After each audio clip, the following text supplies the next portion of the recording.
Before you close your eyes completely, imagine for a moment that you hold in your hands an ancient leather-bound map, one that doesn't lead to cities or treasures, but to silence. Tonight, we are leaving the noise of the modern world behind to enter the sanctuary of the unseen. We are going to visit the breathing ghosts of our planet, creatures so rare they exist mostly in whispers and legends. From the mist-covered mountains of the east to the deepest, darkest blue of the Pacific, these animals have mastered the art of stillness. They do not rush, and tonight, neither will you. As we uncover their secrets, one by one, you will borrow their calm. You will breathe as they breathe, and in the shadow of their ancient history, you will find the heavy, peaceful sleep you have been searching for. We begin our journey tonight by drifting far away from the familiar sounds of your life and traveling across the vast oceans to the remote and frozen wilderness of the Russian Far East, where the borders of nations dissolve into the white embrace of the Primorye region. This is a land of ancient history, where the earth itself seems to sleep under a heavy blanket of eternal winter, and the air is so crisp and pure that every breath feels like a cleansing wave washing away the dust of the day. Imagine yourself standing at the edge of an immense boreal forest, where the canopy of Korean pines and Manchurian firs stretches endlessly toward the horizon like a dark green ocean frozen in time. The history of this land is written in the rings of these giant trees, which have stood guard for centuries, watching empires rise and fall while they remain rooted in the silence of the earth.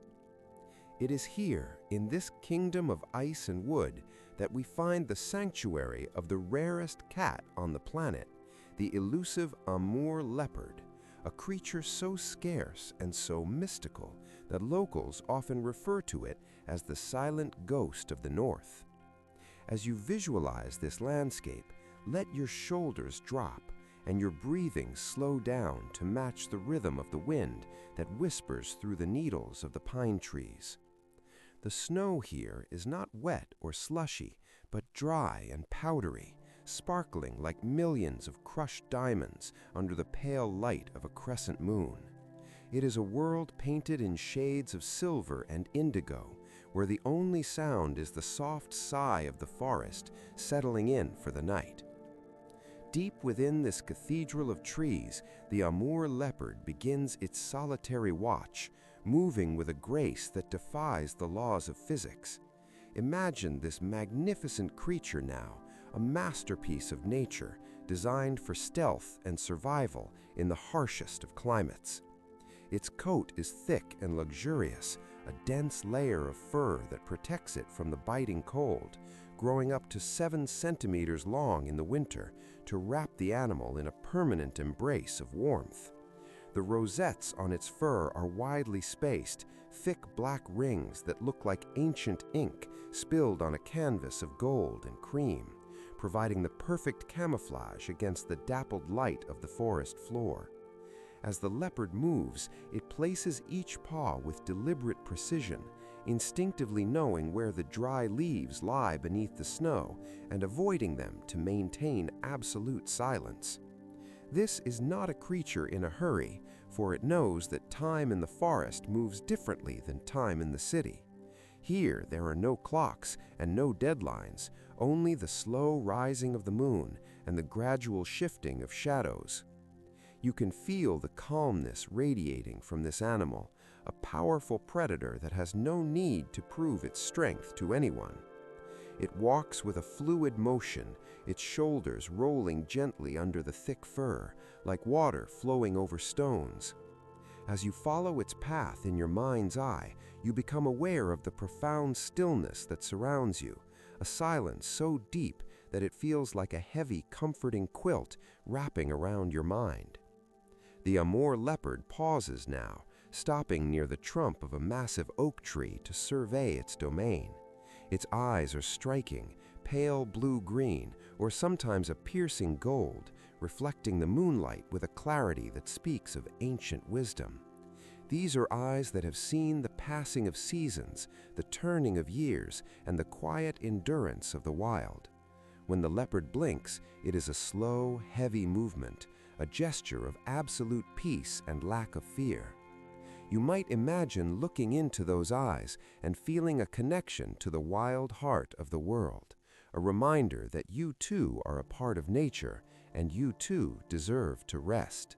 The history of this forest is old and deep, filled with the spirits of the indigenous Udeg and Nanai peoples who have shared these woods with the leopard for thousands of years, treating the animal with reverence and respect, calling it the grandfather of the forest. They believed that the leopard walked between the worlds of the living and the spirit realm, carrying messages of peace and balance. As the leopard resumes its walk, you can imagine the sound of the snow compacting softly under its weight, a sound so faint it is almost imperceptible, like the brush of a feather against a drum. This rhythmic, soft crunching is hypnotic, a steady metronome that guides you deeper into relaxation. The cold air of the forest does not touch you.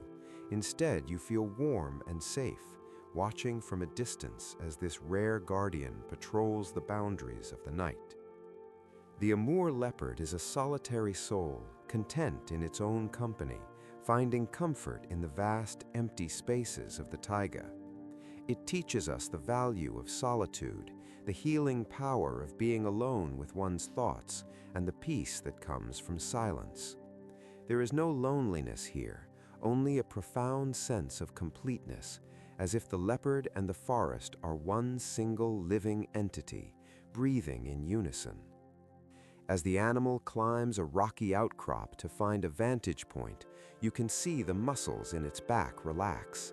It lies down on a flat stone that has retained the faint heat of the day's sun, curling its long, thick tail around its body like a scarf. This is the moment of rest, the transition from the wakeful watch to the surrender of sleep. The leopard rests its chin on its front paws, its eyelids growing heavy as the snowflakes begin to fall gently from the sky. Watch as the snow descends, drifting down in slow spiraling dances, covering the world in a fresh layer of white. Each snowflake is unique, a tiny masterpiece of ice, adding to the quiet insulation of the forest.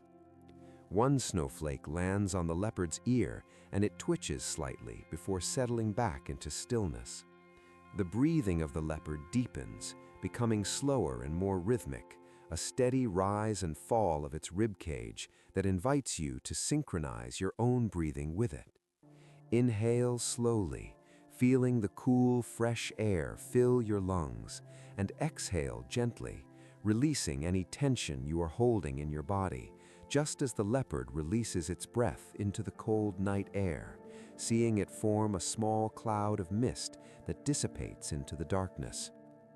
The Amur leopard is safe here, high on its rocky throne, protected by the isolation of the landscape and the veil of the night. It is a rare survivor, a symbol of resilience and endurance, reminding us that even in the harshest conditions, life finds a way to thrive and find peace. The world of the leopard is simple and uncluttered, free from the noise and chaos of modern existence. In this simplicity, there is a profound beauty, a reminder to let go of the unnecessary and focus on the present moment. As the snow continues to fall, covering the tracks the leopard made moments ago, it is as if the forest is erasing the past, leaving only the now. The trees stand like silent sentinels, their branches heavy with snow, bowing slightly in a gesture of reverence to the sleeping earth. You are safe here in this visualization, wrapped in the imaginary fur of the leopard, warm and protected from the elements. The history of the Amur region whispers through the wind, telling tales of ancient hunters and forgotten kingdoms. But tonight, those stories are just lullabies, fading into the background of your consciousness. All that matters is the rhythm of the breath and the heaviness of the body. The leopard's eyes are fully closed now, and it has entered the realm of dreams, perhaps dreaming of the endless chase or simply floating in a sea of white peace. You can feel your own eyelids becoming heavy, mirroring the state of the great cat. The connection between you and this rare animal is strong, a bridge across continents and species, united by the universal need for rest. The silence of the Siberian wilderness is not empty, it is full of presence, a living silence that holds you and supports you. Imagine the moonlight filtering through the trees, casting long blue shadows across the snow, creating a dreamscape of light and dark. The beauty of this scene is overwhelming in its tranquility, a perfect painting of nature at rest. As you linger in this moment, you might notice the faint scent of pine needles and damp earth, a grounding aroma that connects you to the soil and the roots of the world. The Amur leopard sleeps deeply now, trusting in the safety of its high perch, trusting in the silence of the forest. Its solitude is not a burden, but a gift, a chance to recharge and heal. You too can accept this gift of rest, letting go of the need to be doing and simply allowing yourself to be. Just be like the leopard, still and silent and strong. The night stretches out before you, endless and inviting, a vast ocean of time in which you can drift without direction. The rare nature of this animal makes this encounter even more special, a precious moment of intimacy with the wild that few will ever experience in reality, but which you can access any time in the theater of your mind. Let the image of the sleeping leopard be your anchor, holding you steady as the tides of sleep begin to rise. The cold of the Siberian winter is far away now, replaced by the warmth of your own bed, the softness of your pillows, and the comfort of your blankets. Yet the spirit of the leopard remains with you, a silent guardian, watching over your dreams, ensuring that your sleep is deep and undisturbed. The snow falls harder now, a curtain of white that obscures the world, blurring the lines between earth and sky, until everything is a soft haze of relaxation. The history of the earth is a history of sleep, of long periods of dormancy followed by awakening, but for now we are in the time of dormancy. The Amur leopard has survived ice ages and human encroachment by knowing when to move and when to be still. Tonight, it teaches you the art of stillness. Let your limbs feel heavy, like the great boughs of the cedar trees laden with snow. Let your mind become clear, like the ice on the frozen Amur River. Let your heart beat slow and steady, like the hibernation of the earth. We leave the leopard now, sleeping peacefully on its rock, a small, warm speck in the vast white wilderness. We step back quietly, careful not to disturb the silence, retreating from the forest, but taking its peace with us. The ghost of the north will continue its watch in your dreams, a benevolent spirit guiding you through the landscapes of sleep. Everything is quiet, everything is still. The snow covers all. The night is yours. Sleep now in the shadow of the leopard. Sleep in the ancient silence of the north. Sleep. From the frozen silence of the northern snows, we now drift southward, carried by the warm currents of the air to a place where the earth breathes with a heavy, humid rhythm. We are traveling to the westernmost tip of the island of Java in Indonesia, to a hidden world known as Ujung Kulon National Park. This is not just a forest, it is a living cathedral of green, a sanctuary that has remained unchanged for thousands of years, surviving volcanic eruptions and the passage of empires. Imagine stepping into this emerald realm, where the air is thick and sweet-smelling of wet earth and crushing leaves and blooming orchids. The temperature here is a warm embrace, a soft blanket of tropical heat that relaxes your muscles the moment you arrive. The light in this jungle is dim and filtered, passing through layers and layers of canopy leaves before it touches the ground, creating a twilight world of soft greens and deep shadows. It is here, deep in the heart of this ancient rainforest, that the emerald phantom dwells. The Javan rhinoceros is one of the rarest mammals on Earth, a creature so elusive that seeing one is like catching a glimpse of a dinosaur that missed the boat of extinction. Imagine this magnificent prehistoric beast moving slowly through the undergrowth.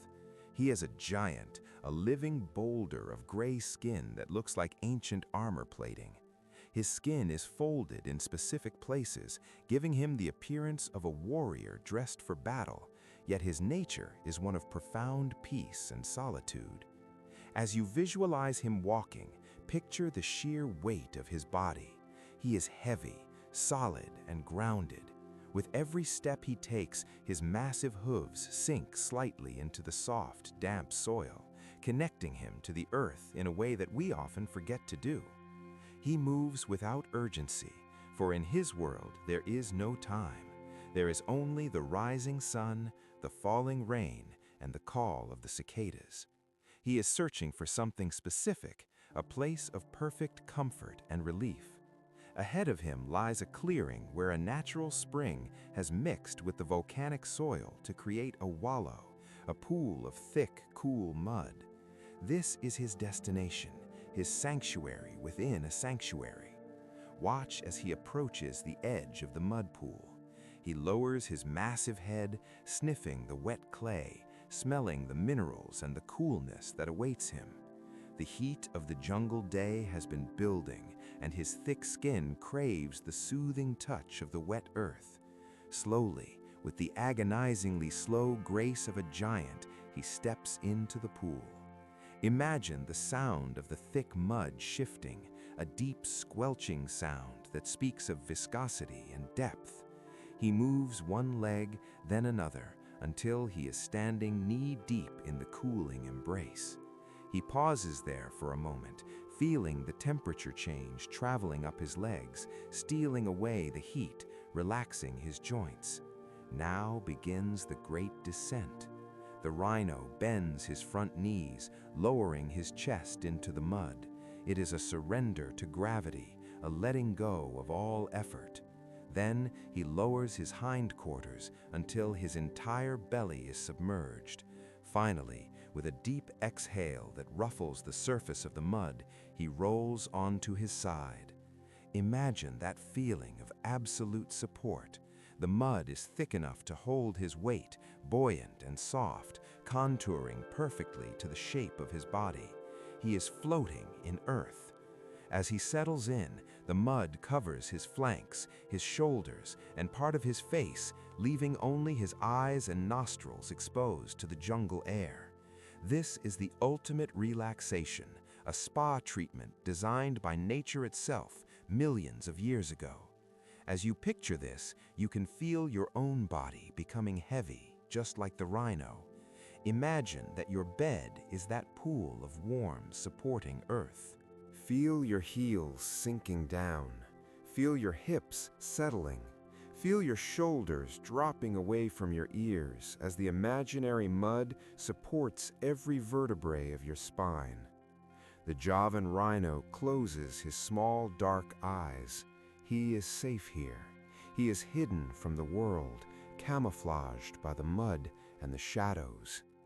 The jungle around him continues its ancient song, a symphony of dripping water and distant bird calls, but he is no longer a part of the movement. He has become a part of the stillness. The mud dries slowly on his skin, creating a protective layer, a shield against insects and the sun. But for now, it is wet and cool. He breathes in the scent of the wet clay, a grounding smell that reminds the soul of where we all came from. This animal has walked these forests since before humans built cities, since before history was written.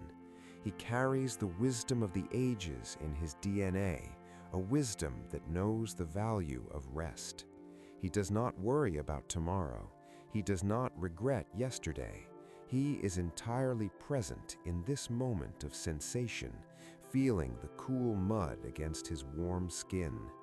His breathing is slow and loud, a rhythmic huffing sound that merges with the sounds of the forest.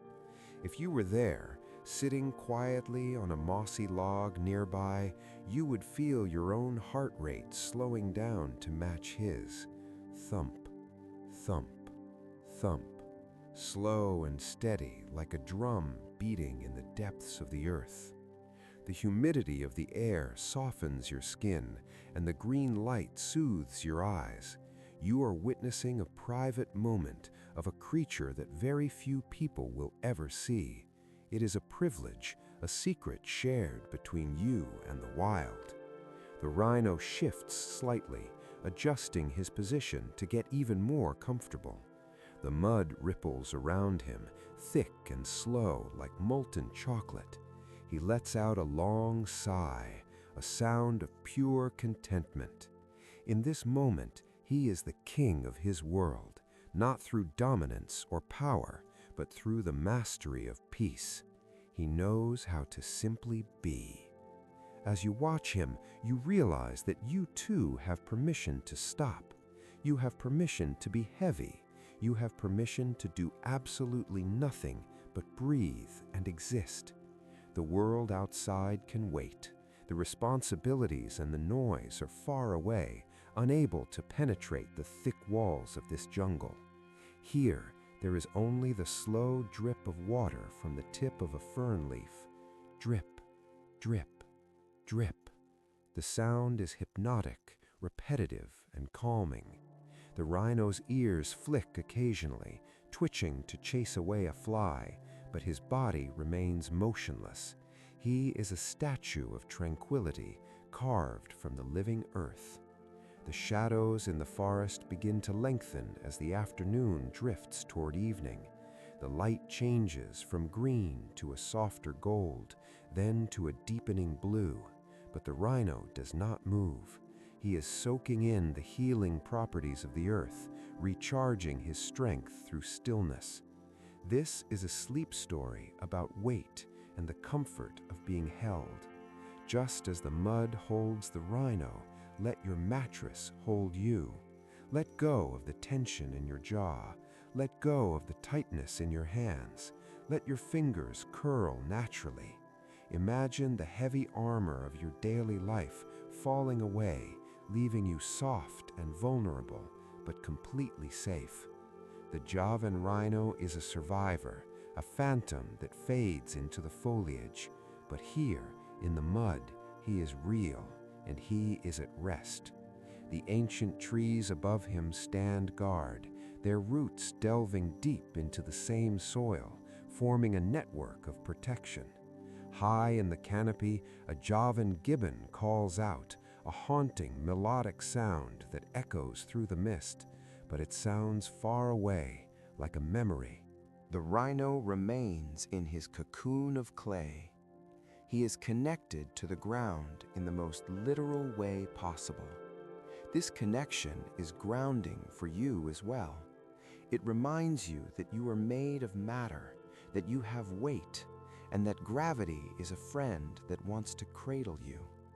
Feel the pull of gravity now, gentle but insistent, drawing you down into a deeper state of relaxation. Deeper and deeper, just like the rhino sinking into the wallow. The mud is cool, but your body is warm, creates a perfect balance of temperature. The sensation is one of being swaddled, of being protected on all sides. There is no need to hold yourself up. The earth has got you. The rhino's breathing has become so shallow now that the mud barely ripples around his chest. He is on the verge of sleep, hovering in that delicious twilight zone between wakefulness and dreams. This is the state you are entering now, a state where thoughts float by like leaves on a slow-moving river, not touching you, just passing through. The Emerald Phantom teaches us that strength is not always about movement or action. Sometimes true strength is found in the ability to rest, to replenish, to take care of oneself. In the silence of the Javan rainforest, the rhino finds his power. In the silence of your bedroom, you find yours. The light fades further, and the jungle begins to glow with the light of fireflies, tiny floating stars that dance above the mud wallow. The rhino opens one eye lazily, watching the lights dance, and then closes it again. The day is done. The struggle of survival is paused. There is only rest. The mud begins to cool slightly as the night air touches it, drawing the heat from the rhino's massive body, preparing him for the cool of the night. It is a perfect cycle, a perfect system of balance. You are part of this balance. Your body knows how to sleep, just as the rhino knows how to wallow. It is an instinct written into your bones. Trust that instinct. Let your mind drift away from the words now and focus on the feeling of heaviness. Heavy legs, heavy arms, heavy eyelids. The Javan rhino is now fast asleep, snoring softly, a low rumble that vibrates through the ground. The jungle watches over him. The trees shelter him. The mud cradles him. And you are there with him in spirit, sharing the sanctuary of the emerald forest. You are walking away now, softly stepping back into the shadows, leaving the great beast to his slumber. You turn and walk through the ferns, feeling the soft moss under your feet, guiding you back to your own space. But you carry the weight with you, the good weight, the comforting weight. The sensation of the mud bath lingers, a memory of total support. The forest fades into a wash of soothing green, and then into the velvet black of sleep. You are safe. You are relaxed. You are heavy. The ancient earth is holding you. The phantom sleeps, and so do you. Deeply, quietly, completely. Leaving the warm, heavy mud of the Javan rainforest behind, we allow our spirits to lift gently into the air, drifting westward across the vast expanse of the Indian Ocean, where the water turns from turquoise to a deep indigo, reflecting the endless depth of the sea. We are traveling to a land that has been separated from the rest of the world for over 80 million years, a place often called the Eighth Continent because its nature is so unique and so ancient that it feels like another planet entirely. We're descending now toward the island of Madagascar. Imagine the red earth of this island glowing softly under the late afternoon sun, a rich, rusted color that speaks of iron and time and ancient geology. But we are not staying on the open plains. We are heading into the cool, misty mountains of the southeast, where the air is fresh and filled with moisture. Here lies a kingdom of grass that has grown into giants. We are entering the great bamboo forests of Madagascar, a world of vertical lines and emerald green shadows. The bamboo here grows tall and thick, reaching up toward the sky like nature's own cathedral pillars, swaying gently in the mountain breeze. Listen closely, and you can hear the music of this forest. It is a soft, rhythmic clacking sound as the hollow stalks bump against each other, wood on wood, a sound that is dry and hollow and incredibly soothing. Above you, the leaves rustle with a sound like rushing water, a constant hushed whisper that seems to say, "Hush, hush, hush." It is in this twilight world of green and gold that we find one of the rarest primates on Earth, the greater bamboo lemur. For a long time, history believed this creature was gone forever, a ghost lost to the pages of textbooks, but it was merely hiding, waiting in the shadows of the bamboo sanctuary. Imagine seeing him now, perched high on a swaying stalk. He is a creature of calm dignity, with dense dark fur that blends perfectly with the shadows, and distinctive white tufts on his ears that catch the fading light. His eyes are a warm amber color, calm and knowing, reflecting the peace of the forest. The day is ending, and the forest is preparing for the transition into night. This is the magic hour, the time when the light softens and the edges of the world become blurred. The greater bamboo lemur is settling in for his evening meal, and this ritual is a masterclass in mindfulness. Watch him reach out with a slow, deliberate hand to grasp a stalk of giant bamboo. His movements are not jerky or rushed, they are fluid and precise. He knows exactly which part of the bamboo is the most tender. He brings the stalk closer, and now listen to the sound that defines his existence. Crack! A sharp, clean sound as he breaks the outer shell of the bamboo. Then comes the stripping sound, a long, tearing noise as he peels away the tough exterior to reveal the soft pith inside. And then the chewing. Crunch, crunch, crunch. It is a rhythmic, hypnotic sound, a steady beat that echoes through the quiet forest. There is something deeply satisfying about this sound, something primal and comforting. It is the sound of sustenance, of survival, of life continuing its steady course. As you listen to the imaginary sound of the lemur chewing, you can feel your own jaw relaxing. The tension in your face melts away as you mimic the slack, relaxed expression of the lemur. He is in no hurry. He eats with a slow, steady cadence, enjoying every bite, completely focused on the task at hand. This is his meditation. The bamboo forest around him is alive with the colors of the setting sun. Shafts of golden light pierce through the dense canopy, illuminating the floating dust motes in the rising mist. The mist in these mountains is famous, a soft white veil that wraps around the trees, dampening all sound, making the world feel small and intimate. You are safe inside this cloud of mist, hidden away from the world, just like the lemur. The history of this place is one of resilience. These bamboo forests have stood here for eons, providing shelter and food for generations of these rare creatures. The lemur sitting on his branch is a guardian of this history, a living link to a past we can scarcely imagine. As he chews, he pauses occasionally to look out over his domain. He sees the fireflies beginning to wake up in the valley below, tiny sparks of light that mirror the stars beginning to appear in the darkening sky above. The swaying of the bamboo is increasing slightly as the evening breeze picks up. Back and forth, back and forth. It is a rocking motion, a natural cradle that lulls the entire forest to sleep.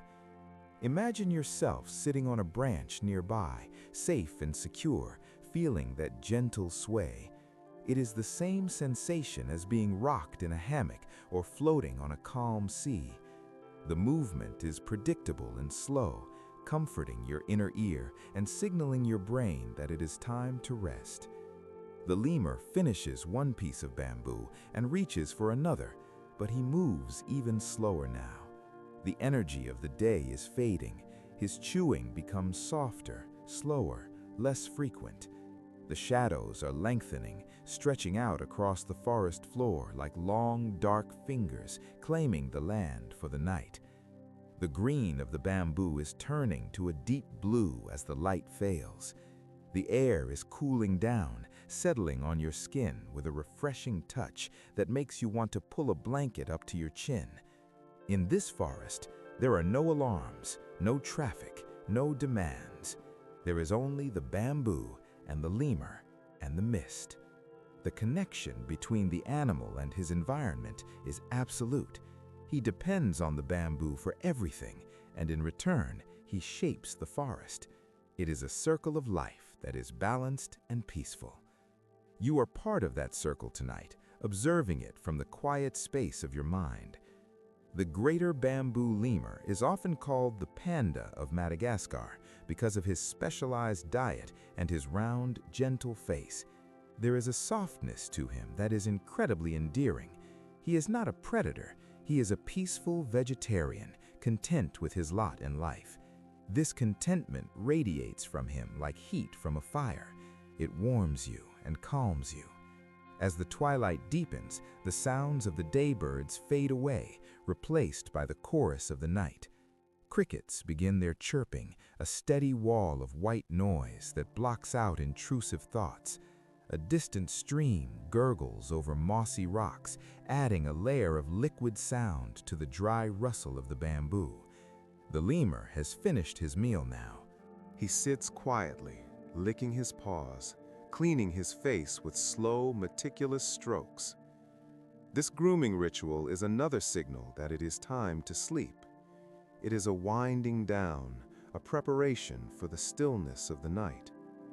He looks around one last time, his amber eyes catching the last sliver of light on the horizon. He finds a fork in the bamboo stalks, a place where the leaves are thick and form a natural nest. He climbs into this secure spot, curling his body into a tight ball. His long tail wraps around him, acting as a blanket and a balance. He tucks his head into his chest, burying his nose in his thick fur. He is a ball of darkness in a world of shadows. The forest seems to hold its breath as the lemur settles. The wind dies down to a mere whisper. The bamboo stops its clacking and settles into a gentle vibration. You can feel the heaviness of the atmosphere, the weight of the humidity and the dark. It presses down on your eyelids, gentle but firm. You want to close your eyes. You want to join the lemur in his bamboo nest. The history of the earth is a history of nights like this. For millions of years, darkness has fallen and creatures have slept. It is the most natural thing in the world. You are not fighting it, you are flowing with it.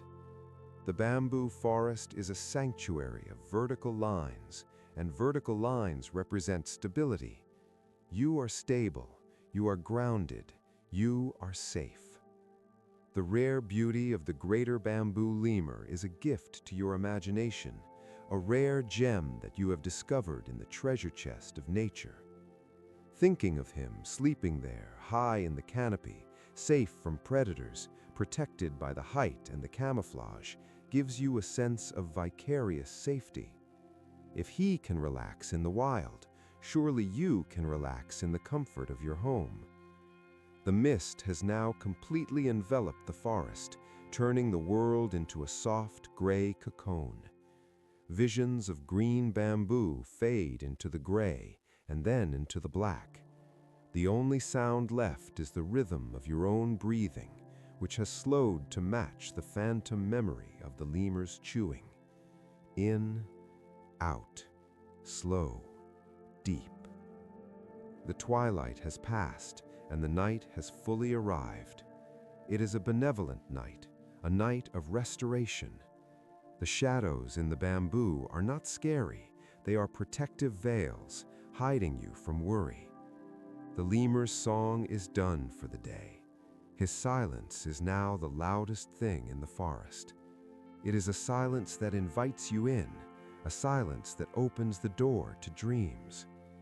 Deep within the rainforest, the ancient rhythms of life continue even in sleep. Sap flows through the bamboo, leaves grow, the earth spins. You don't have to do anything. You don't have to be anyone.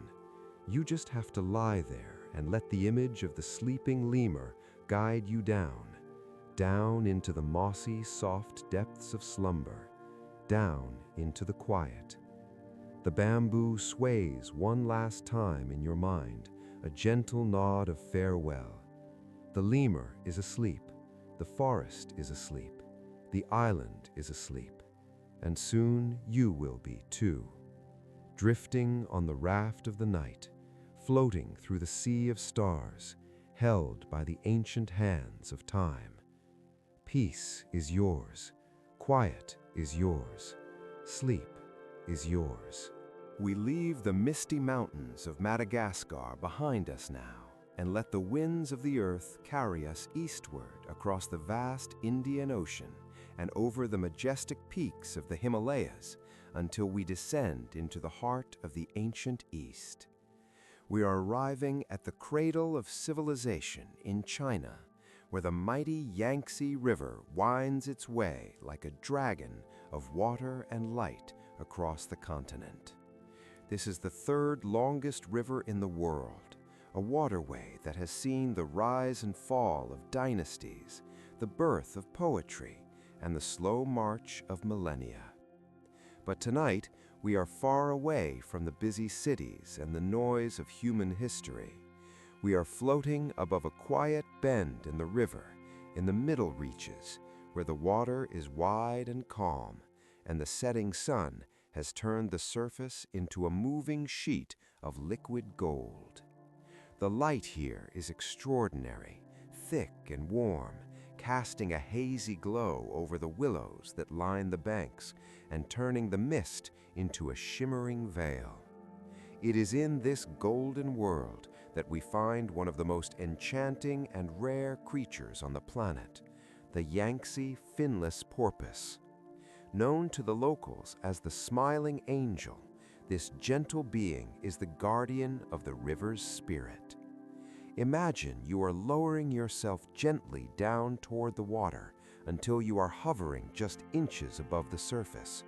You can smell the scent of the river, which is the scent of life itself, a mixture of wet earth and fresh rain and ancient stone. The water is opaque, rich with the silt that has traveled thousands of miles from the mountains, giving it a heavy, silky texture that looks like melted caramel or bronze. Suddenly, the surface breaks with a soft puff of air, and a smooth gray back arches gracefully into the golden light. There is no dorsal fin to cut the water, only a smooth, rounded ridge that disturbs the surface as little as possible. This is the finless porpoise, moving with a fluidity that seems to defy the resistance of the water. As you watch, another one surfaces beside it, and then another. They are a small family, a pod of peace, drifting together through the river of time. The most striking thing about these creatures is their face. They have a natural, permanent curve to their mouths that makes them look as if they are perpetually smiling. It is a smile of pure innocence, a smile that suggests they know a secret about happiness that we have forgotten. Looking at that gentle expression, you cannot help but feel a wave of warmth spreading through your chest. It is impossible to be tense when you are in the presence of such joy. Now imagine that you are slipping beneath the surface with them. You are not afraid, for in this dream you can breathe underwater, and the river welcomes you like a long-lost friend. The world below is muted and dim, a sepia-toned sanctuary where the sunlight filters down in shafts of amber and gold. The silence here is profound. The noise of the world above is instantly cut off, replaced by the low thrum of the current and the soft clicks and whistles of the porpoises talking to one another. You feel weightless. The water supports you completely, lifting the heaviness from your bones and the burden from your shoulders. You are drifting, just drifting. The current of the Yangtze is slow here, a gentle push that carries you along without any effort on your part. You are moving in harmony with the water, flowing toward the sea, just as time flows toward eternity. The porpoises swim around you, their movements slow and deliberate. They do not dart or rush. They roll over on their backs, exposing their pale bellies to the filtered sun above. They are dancing. It is a slow-motion ballet of gray forms in a golden void. Watch how they twist and turn, their bodies flexible and soft, bending with the current rather than fighting against it. This is the lesson of the river and the lesson of the porpoise. Do not fight the flow. Surrender to it. Let the current take you where you need to go. As you float alongside them, you reach out in your mind and touch the skin of the porpoise. It feels smooth and cool, like wet rubber or polished stone. There is a solidity to them, a reassuring presence that anchors you in the moment.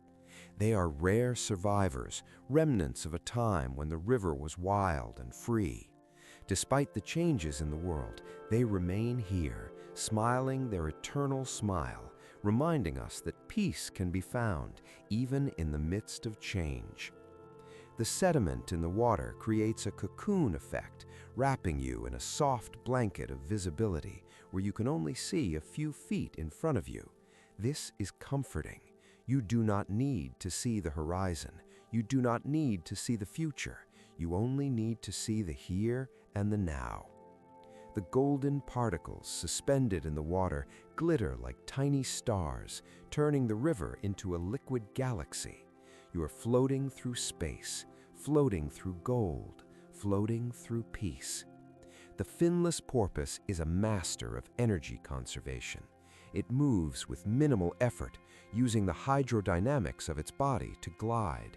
You can mimic this state. Let your body become hydrodynamic. Smooth out the tension in your forehead. Unclench your hands. Point your toes gently and let them relax. You are streamlining yourself for sleep. The river is a cradle, rocking you back and forth with the subtle movements of the eddies and swirls. It is the oldest lullaby in the world, the sound of water moving over stone. The history of the Yangtze is deep, holding the secrets of emperors who sought immortality and monks who sought enlightenment. But the porpoise seeks neither. It seeks only the comfort of the water and the closeness of its kin. In this simplicity, there is a wisdom greater than any scroll or scripture. It is the wisdom of existence, just being.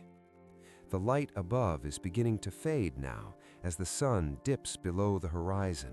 The gold of the water deepens, turning into a rich copper and then a soothing bronze. The underwater world becomes darker, more intimate. The porpoises slow down even more, preparing for their rest. Unlike humans, they do not sleep deeply for hours at a time, but they enter a state of deep relaxation, shutting down half of their brain to rest while the other half watches the current. You can do the opposite. You can shut down your watching mind and let your resting mind take over completely. You are safe here, protected by the smiling angels of the river. The water is warm, retaining the heat of the day, wrapping you in a thermal embrace that penetrates deep into your muscles. You feel a sense of ancient connection, as if you have returned to the womb of the earth. The river is the bloodstream of the land, and you are a single cell flowing within it, at peace and with purpose. The porpoise near you blows a ring of bubbles. Watch the silver bubbles rise, wobbling and merging, ascending slowly toward the surface to pop into the air. Imagine your worries are those bubbles. You release them from your mind and watch them float away, rising up and up until they are gone, leaving you clear and empty. The silence of the deep river is not an empty silence, but a full one. It is heavy with presence. You can feel the vibration of the water against your skin, a low-frequency hum that resonates with the natural frequency of your body, calming your nervous system. The porpoises are gathering closer together now, seeking warmth and contact. There is a sense of community here, a bond that requires no words. You are part of this pod tonight. You are accepted. You are loved. The darkness continues to gather, turning the bronze water into a deep, velvety indigo.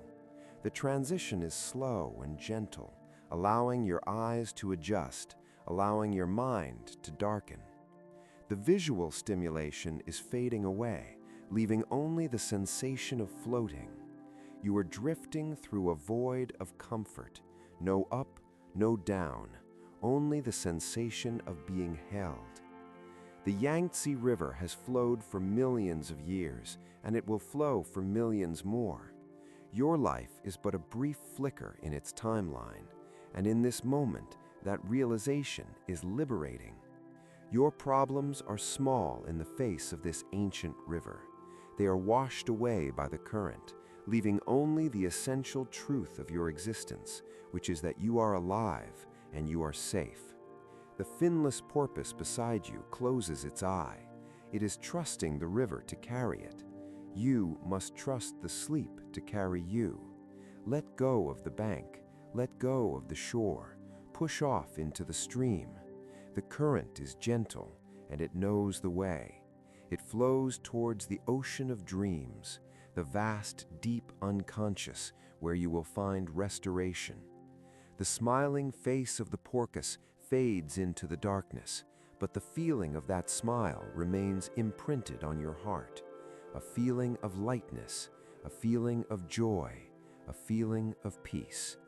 The water is still warm, the silence is still deep. You are drifting, drifting through the memories of gold into the reality of the night. The river is a long ribbon of sleep, winding through the landscape of your mind. Follow its curves, follow its flow, downstream, downstream, towards the sea of sleep. The river widens and the current slows even more until you are barely moving, just hovering in the dark water. The smiling angels are sleeping now, suspended in the fluid dark. You are sleeping with them, weightless, timeless, boundless. The ancient Yangtze cradles you, singing its silent song of water and earth. You are part of the river now. You are part of the flow. You are drifting. You are dreaming. You are asleep. From the golden waters of the Yangtze, we continue our journey northward, leaving the Asian mainland behind to cross the Sea of Japan, where the waves whisper secrets to the cold wind. We are traveling to the northernmost island of the Japanese archipelago, a place called Hokkaido. This is a land of rugged beauty, where the winters are long and the snow falls deep, covering the landscape in a blanket of silence that lasts for months. We are heading deep into the interior of this wild island, to a place where the forests have stood untouched for centuries. These are the ancient woods of the Shiretoko Peninsula, a name that in the language of the indigenous Ainu people means the end of the earth. It feels like the end of the world here, or perhaps the beginning of a new one. The air is crisp and cold, filled with the scent of pine needles and clean ice. But you are not cold. You are wrapped in the warmth of your imagination, protected by the cozy layers of your bed. As we enter the forest, the trees tower above us, massive Japanese oaks and elms, their bare branches reaching up to scratch the star-filled sky. There is a presence here, a feeling of being watched over by something ancient and benevolent. We are seeking the sanctuary of the riverbank. Through the darkness, you hear it first, the steady, rhythmic rushing of water. This is a river that refuses to freeze, a clear artery of life flowing through the frozen landscape, fed by underground springs that keep the water moving even when the air turns to ice. The sound of the river is the ultimate white noise, a constant, heavy rushing sound that washes away all other thoughts. Listen to it. It is the sound of time passing without worry. It is the sound of nature's endurance. Standing on the edge of this river, perched on the mossy branch of a fallen tree, is a shadow darker than the night. This is the Blakiston's fish owl, the largest and rarest owl in the world. To the Ainu people, who have lived in harmony with this land for thousands of years, this bird is known as Kotan Korkamui, which translates to the god of the village. He is not just a bird, he is a guardian, a divine spirit sent to watch over the land and its people. Imagine the sheer size of him. He is a giant, standing nearly as tall as a toddler, with a wingspan that stretches 6 feet wide. He is heavy and solid, a creature of substance and power. His feathers are not the sleek feathers of a falcon, but loose and fluffy, creating an incredible insulation against the cold. Imagine burying your hands into that deep, downy plumage, feeling the intense warmth radiating from his body. It is a dry, safe heat, a furnace of life burning in the middle of the winter night. The owl sits absolutely motionless. He is a master of patience. He does not hunt by flying silently through the trees like his smaller cousins. Instead, he waits. He sits on his perch overlooking the dark flowing water, and he waits. This is a meditation. He is not anxious about when the fish will come. He is not worried about the cold. He simply exists in the moment, fully present, fully aware, and fully at rest. His eyes are magnificent, glowing yellow-gold orbs that pierce through the darkness. But there is no malice in those eyes, only a deep, calm intensity. He blinks slowly. 1, 2, a slow, heavy blink that seems to say, all is well, all is safe. The river rushes below him, bubbling over smooth stones, creating a lullaby that has put the forest to sleep for eons.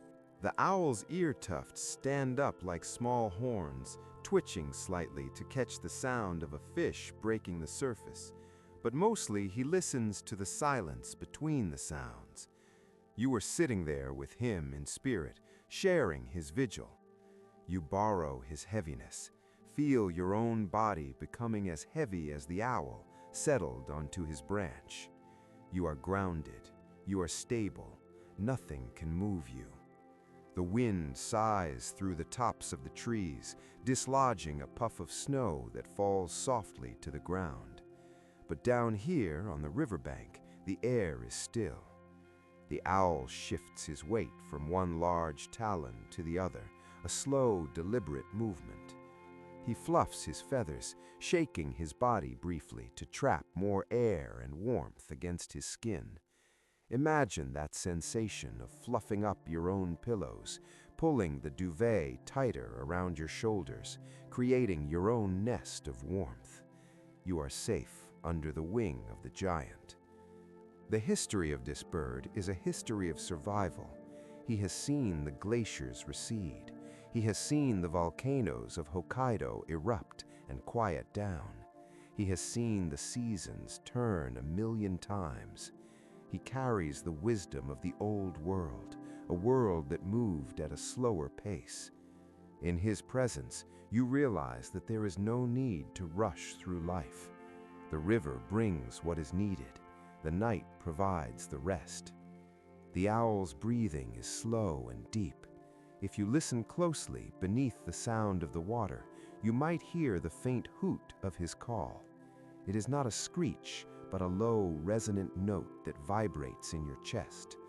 Hoo, hoo, a sound like a foghorn in the distance, deep and mournful, yet strangely comforting. It is a signal to the forest that the guardian is awake and watching, so that everything else can sleep. You can sleep. You can let go of your vigilance because the owl is keeping watch for you. The water flowing past is crystal clear, so pure that if it were day, you could see every pebble on the bottom. But now, in the dark, it is a mystery, a moving ribbon of obsidian. The owl looks down at the water, watching the patterns of the current. He is not bored. He is perfectly content in his stillness. This is a quality we have lost in our modern lives, the ability to just sit and watch the river flow. But tonight, you are reclaiming that ability. You are the owl. You are the river. You are the night. The cold air of Hokkaido stays outside your covers, nipping at the windows but never touching you. You only feel the contrast, the joy of being warm when the world is cold. The owl lifts his wings slightly and then folds them back, adjusting his cape of feathers. Under those wings there is a sanctuary.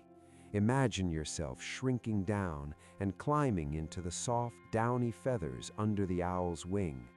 It is dark there and incredibly quiet. The beating of the owl's heart is a slow, steady drum. Thump, thump, thump.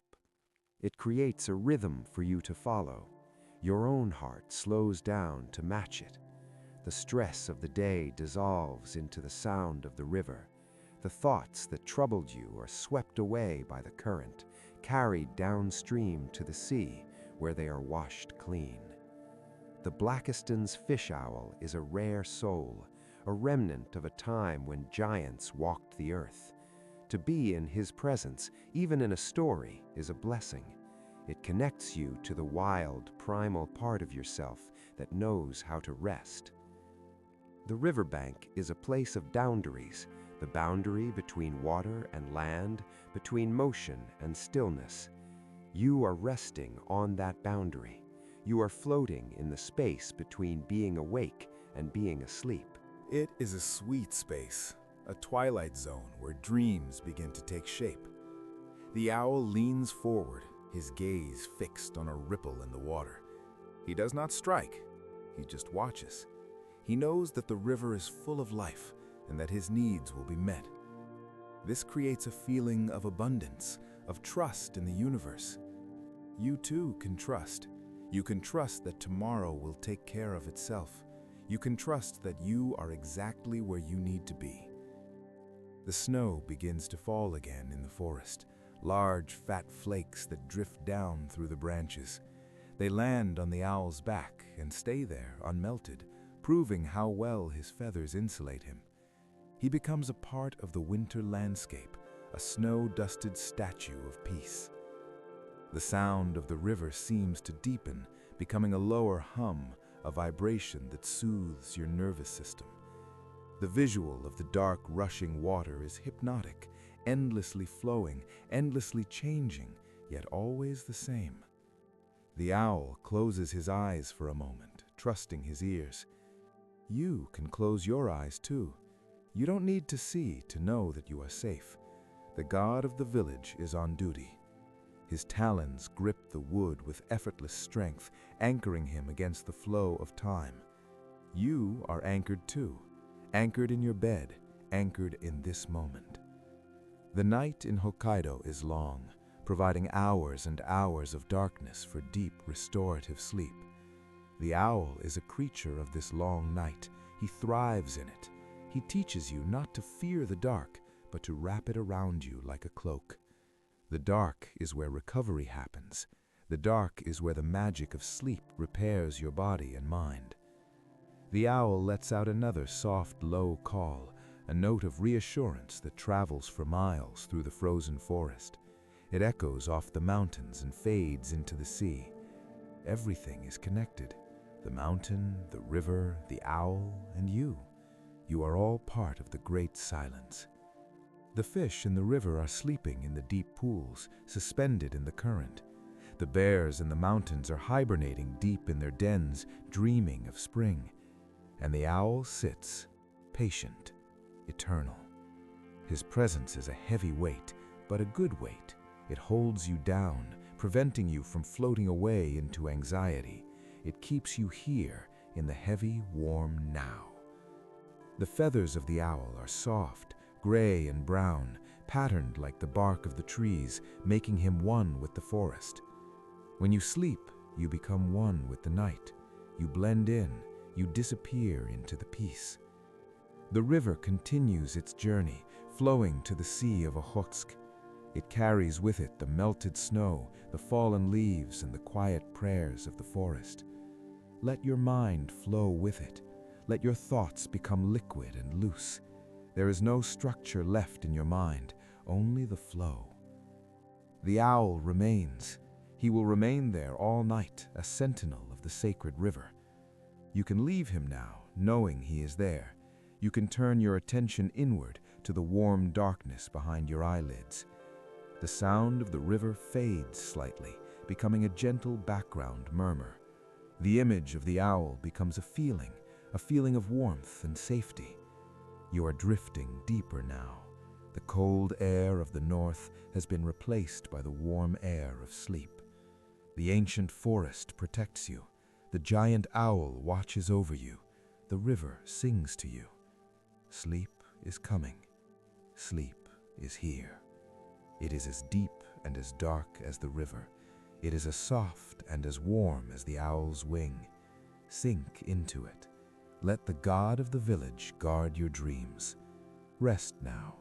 Rest in the timeless silence of Hokkaido. From the snowy silence of the Japanese riverbank, we lift our spirits once again, spreading invisible wings to catch the high-altitude winds that circle the globe. We are leaving the cold behind now, traveling halfway across the world to the vibrant heart of South America. We are descending into the dry heat and the rhythmic soul of Brazil, but we are not going to the dark, tangled vines of the deep Amazon rainforest. Instead, we are visiting a unique and magical landscape known as the Caatinga, a region of dry forests and thorny scrublands where the light is intense and the sky is a vast, endless dome of crystalline blue.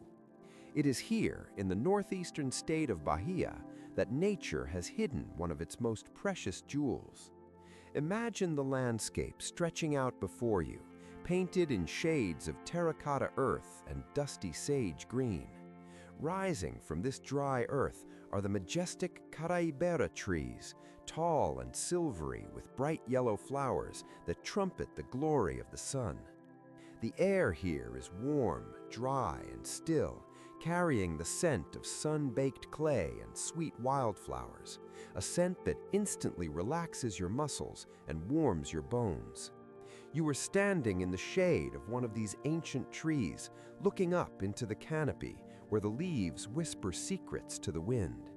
And there, suddenly you see it, a flash of color so vivid, so electric that it takes your breath away. It is the Spix's macaw, the rarest parrot in the world, a creature that was once thought to be lost forever, but which lives on in the sanctuary of hope and history. Imagine this bird, a vision in 50 shades of blue. Its head is a soft, delicate silver blue, like the color of the sky at dawn. Its wings are a deep, rich sapphire, turning to turquoise at the tips. Its tail is a long, flowing ribbon of indigo. To see this bird is to see a piece of the sky that has decided to take flight. As you watch, the macaw spreads its wings. This is the moment of freedom, the moment of pure, unadulterated joy. Imagine yourself becoming that bird. You are no longer bound by gravity. You are no longer heavy with the worries of the earth.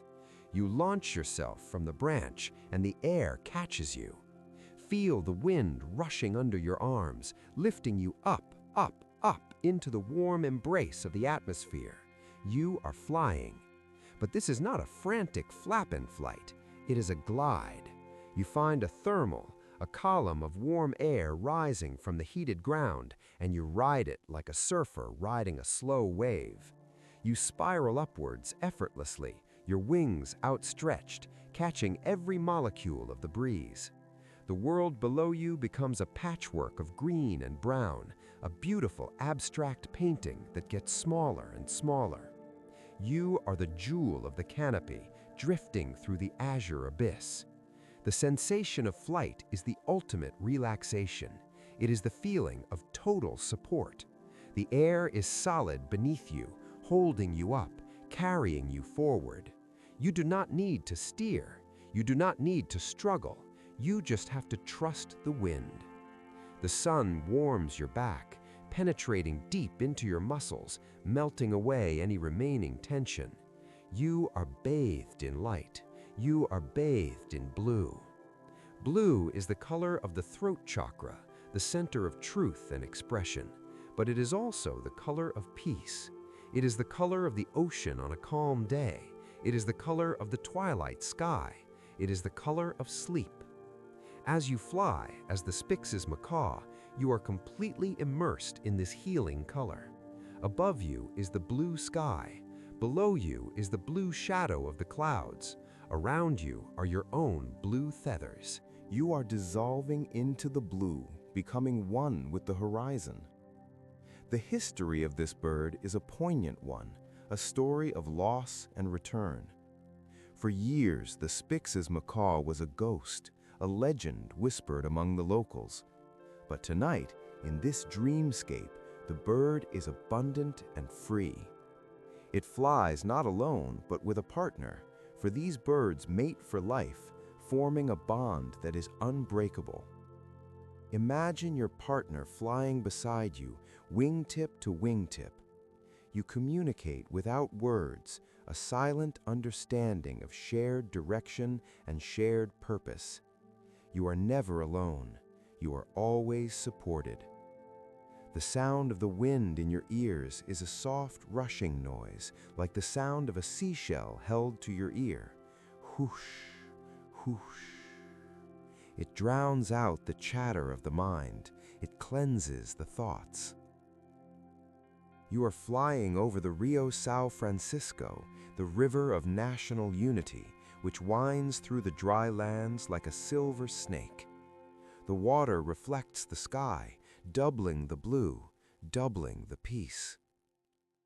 You decide to descend now, gliding in a long, slow spiral back toward the earth.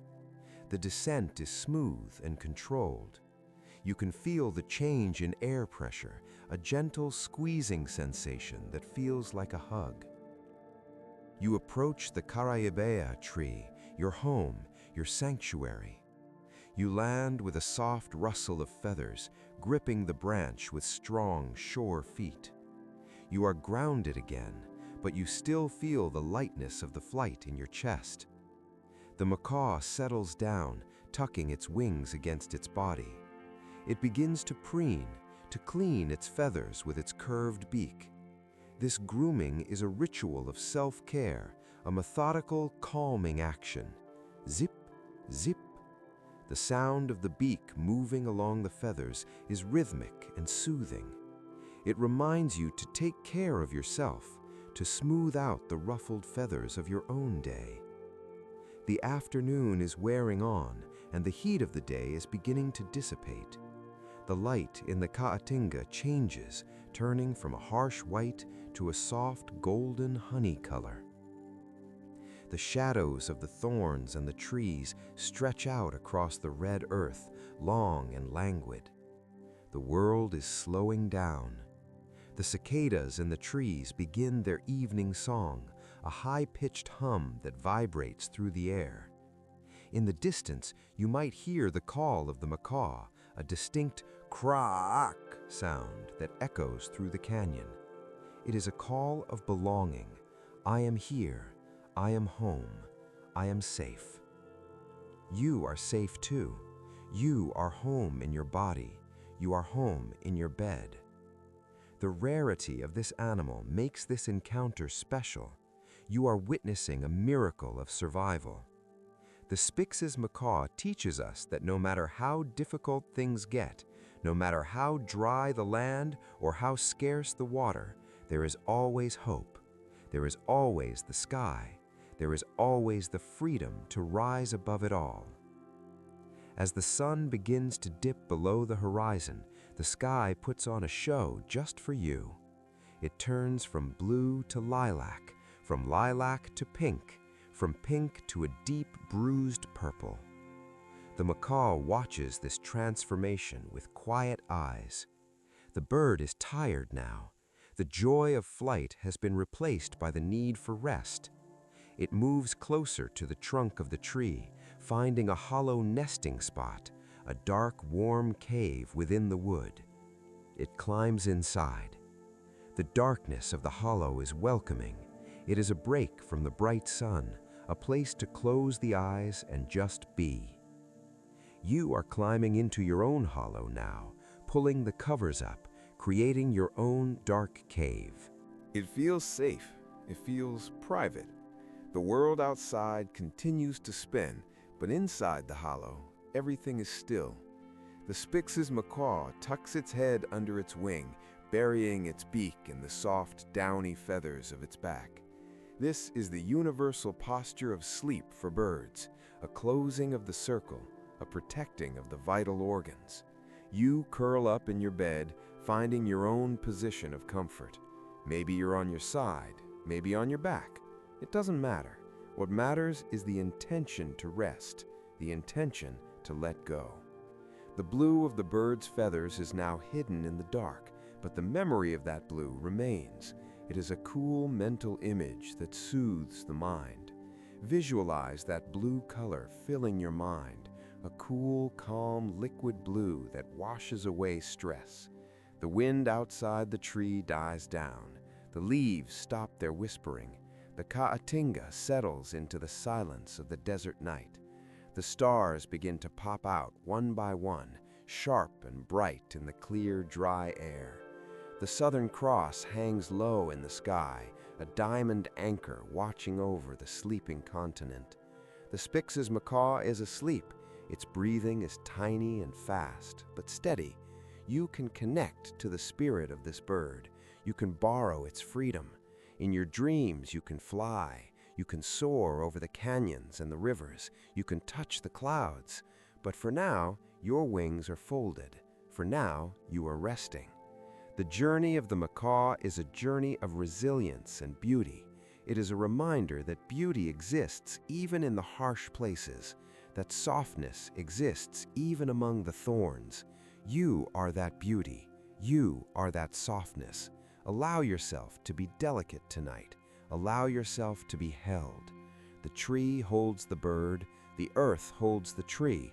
The universe holds the earth.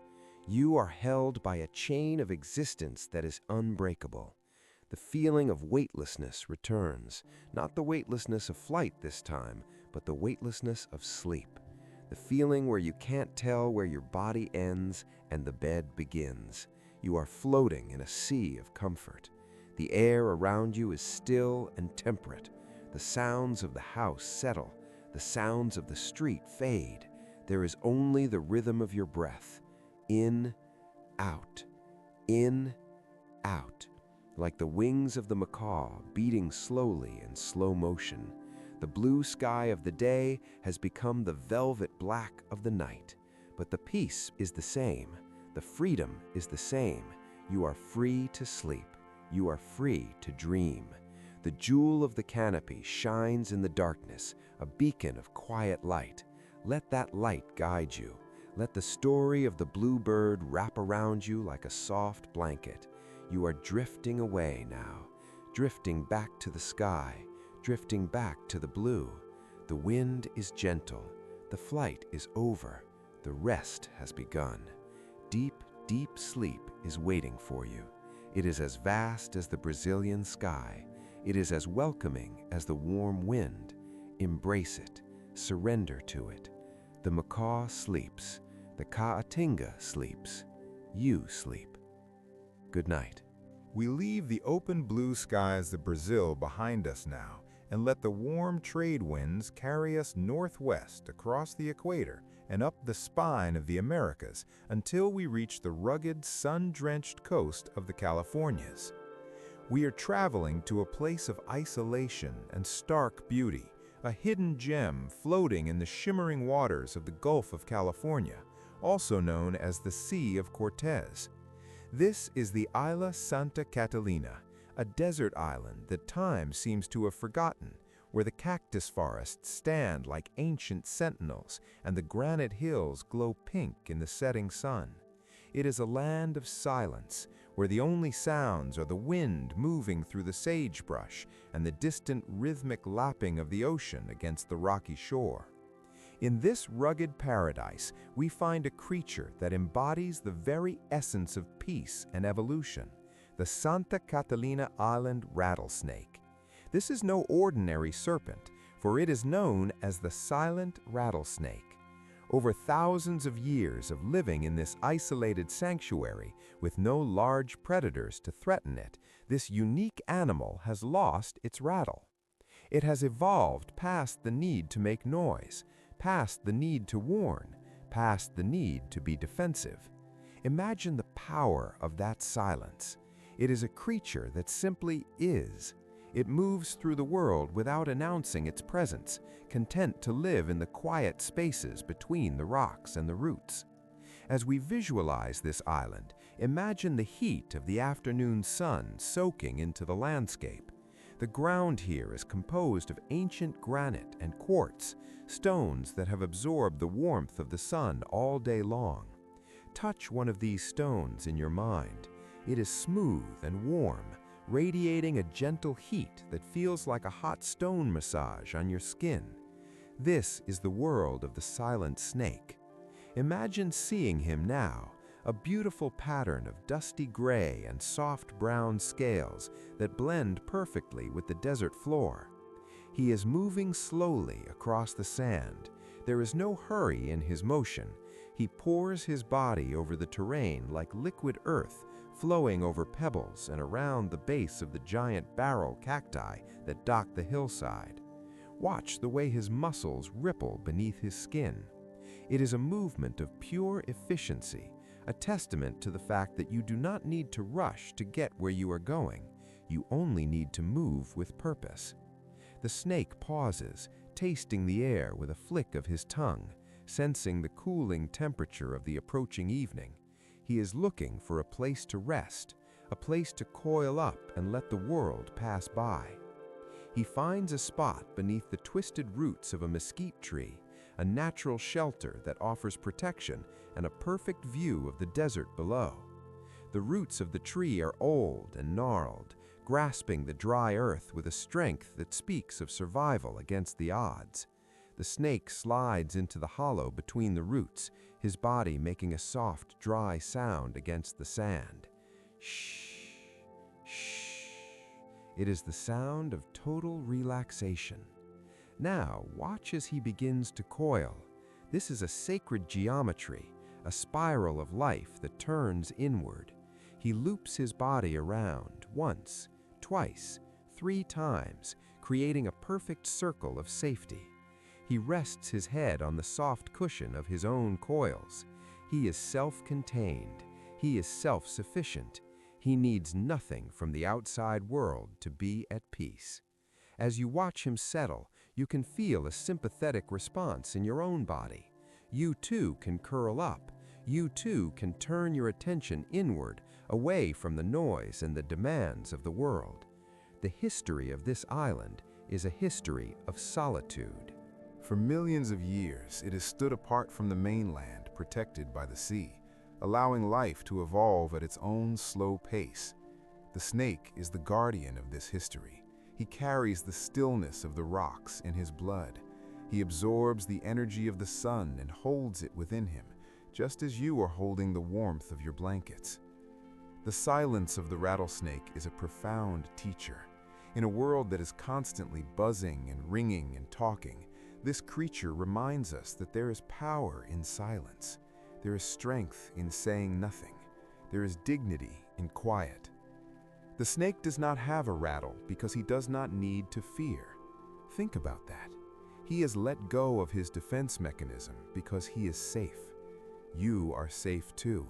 You can let go of your defenses. You can let go of the armor you wear during the day. You can take off the mask. Here in the sanctuary of sleep, you do not need to warn anyone off. You do not need to protect your territory. You can just be soft. You can just be still. The sun is beginning to dip lower, casting long purple shadows across the canyons of the island. The heat of the day is softening, turning into a gentle ambient warmth that is perfect for sleep. The snake's eyes are open, but they are unseeing, glazed over in a state of rest. Snakes do not have eyelids, so they stare eternally into the nature of things, but their brain enters a deep state of dormancy. Imagine that unblinking stare, not as intensity, but as a fixed focus on peace. He is looking at nothing and seeing everything. The desert around him is preparing for the night. The chuckwalla lizards have retreated into their crevices. The seabirds have returned to their nests on the cliffs. The island is exhaling. You can feel the earth exhaling, releasing the heat back into the atmosphere. Let your breath mimic this release.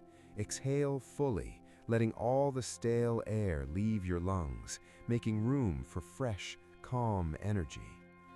The snake adjusts his coils slightly, snuggling deeper into the sand. He feels the vibrations of the earth, the deep, low hum of the planet spinning in space. This vibration is a lullaby. It rocks him. It rocks you. Lying beneath the roots, the snake is connected to the underground network of the island. He is grounded in the most literal sense. Feel yourself grounded now. Feel the points where your body touches the bed. Your heels, your calves, your hips, your shoulders, your head. You are heavy. You are supported by the earth, just as the snake is supported by the sand. There is a specific kind of silence in a desert island that you cannot find anywhere else. It is a dry, clean silence. There is no rustling of lush leaves, just the occasional whisper of dry grass. There is no dripping water, just the dry shifting of stone. This silence clears the mind. It wipes the slate clean. Imagine your mind is a smooth expanse of desert sand, unmarked by footprints. The wind comes along and smooths it out, erasing any thoughts that try to form. Smooth, empty, quiet. The Santa Catalina Island rattlesnake is a rare jewel of nature, a reminder that different is beautiful. His silence is his gift. Tonight, he shares that gift with you. He invites you to enter the silence of your own heart. As the sky above the island turns from gold to a deep velvety blue, the first stars begin to appear. They are incredibly bright here, far away from the light pollution of the cities. The snake does not look up. He is content with the earth. He is content with the warmth fading from the stone beneath his belly. This is thermoregulation, the way cold-blooded animals manage their energy. You can manage your energy too by powering down. Imagine a switch in your brain, a master power switch. Reach out with your mind and slowly pull it down. The lights dim. The hum of the machine stops. You are running on reserve power now, just enough to breathe, just enough to dream. The snake's metabolism slows down. His heart rate drops. Beat, pause, beat, pause. It is the rhythm of deep rest. The desert air cools down, becoming crisp and refreshing. It is a perfect contrast to the warmth of your bed. You are cocooned in comfort, safe beneath the roots of your own home. The snake is a survivor. He has lived through droughts and storms by knowing when to rest. He knows that activity is only half of life. Rest is the other half. Without rest, there can be no life. So do not feel guilty for resting. Do not feel like you should be doing something else. This is the most important thing you can do right now. Sleep. The darkness of the night is absolute now, covering the island like a soft black blanket. The ocean sounds seem to get louder in the dark, a rhythmic shushing sound that travels up the canyons. Shh, shh. The ocean is rocking the island to sleep. The snake is asleep in his way, dormant and still. He is part of the landscape now, indistinguishable from the roots and the rocks. He has merged with his environment, You are merging with yours. You are melting into the mattress. You are becoming one with the dark. The history of the earth is written in layers of rock, and you are resting on top of all that history, supported by the past, held by the present, drifting into the future. The silent rattlesnake teaches us that we do not need to make a sound to be powerful. We do not need to be seen to matter. We just need to exist. And right now, your existence is defined by peace, by quiet, by the absence of noise. The dry scent of sagebrush drifts through your mind, a cleansing herbal smell that purifies your dreams. The snake is safe beneath the roots. The roots hold the earth together. Sleep holds your mind together. It repairs the fraying edges of your consciousness. It knits your thoughts back into a cohesive whole. But that work happens in the background. You do not need to supervise it. You just need to let go. Let go of the control. Let go of the steering wheel. The island is floating in the sea, and you are floating in the dark.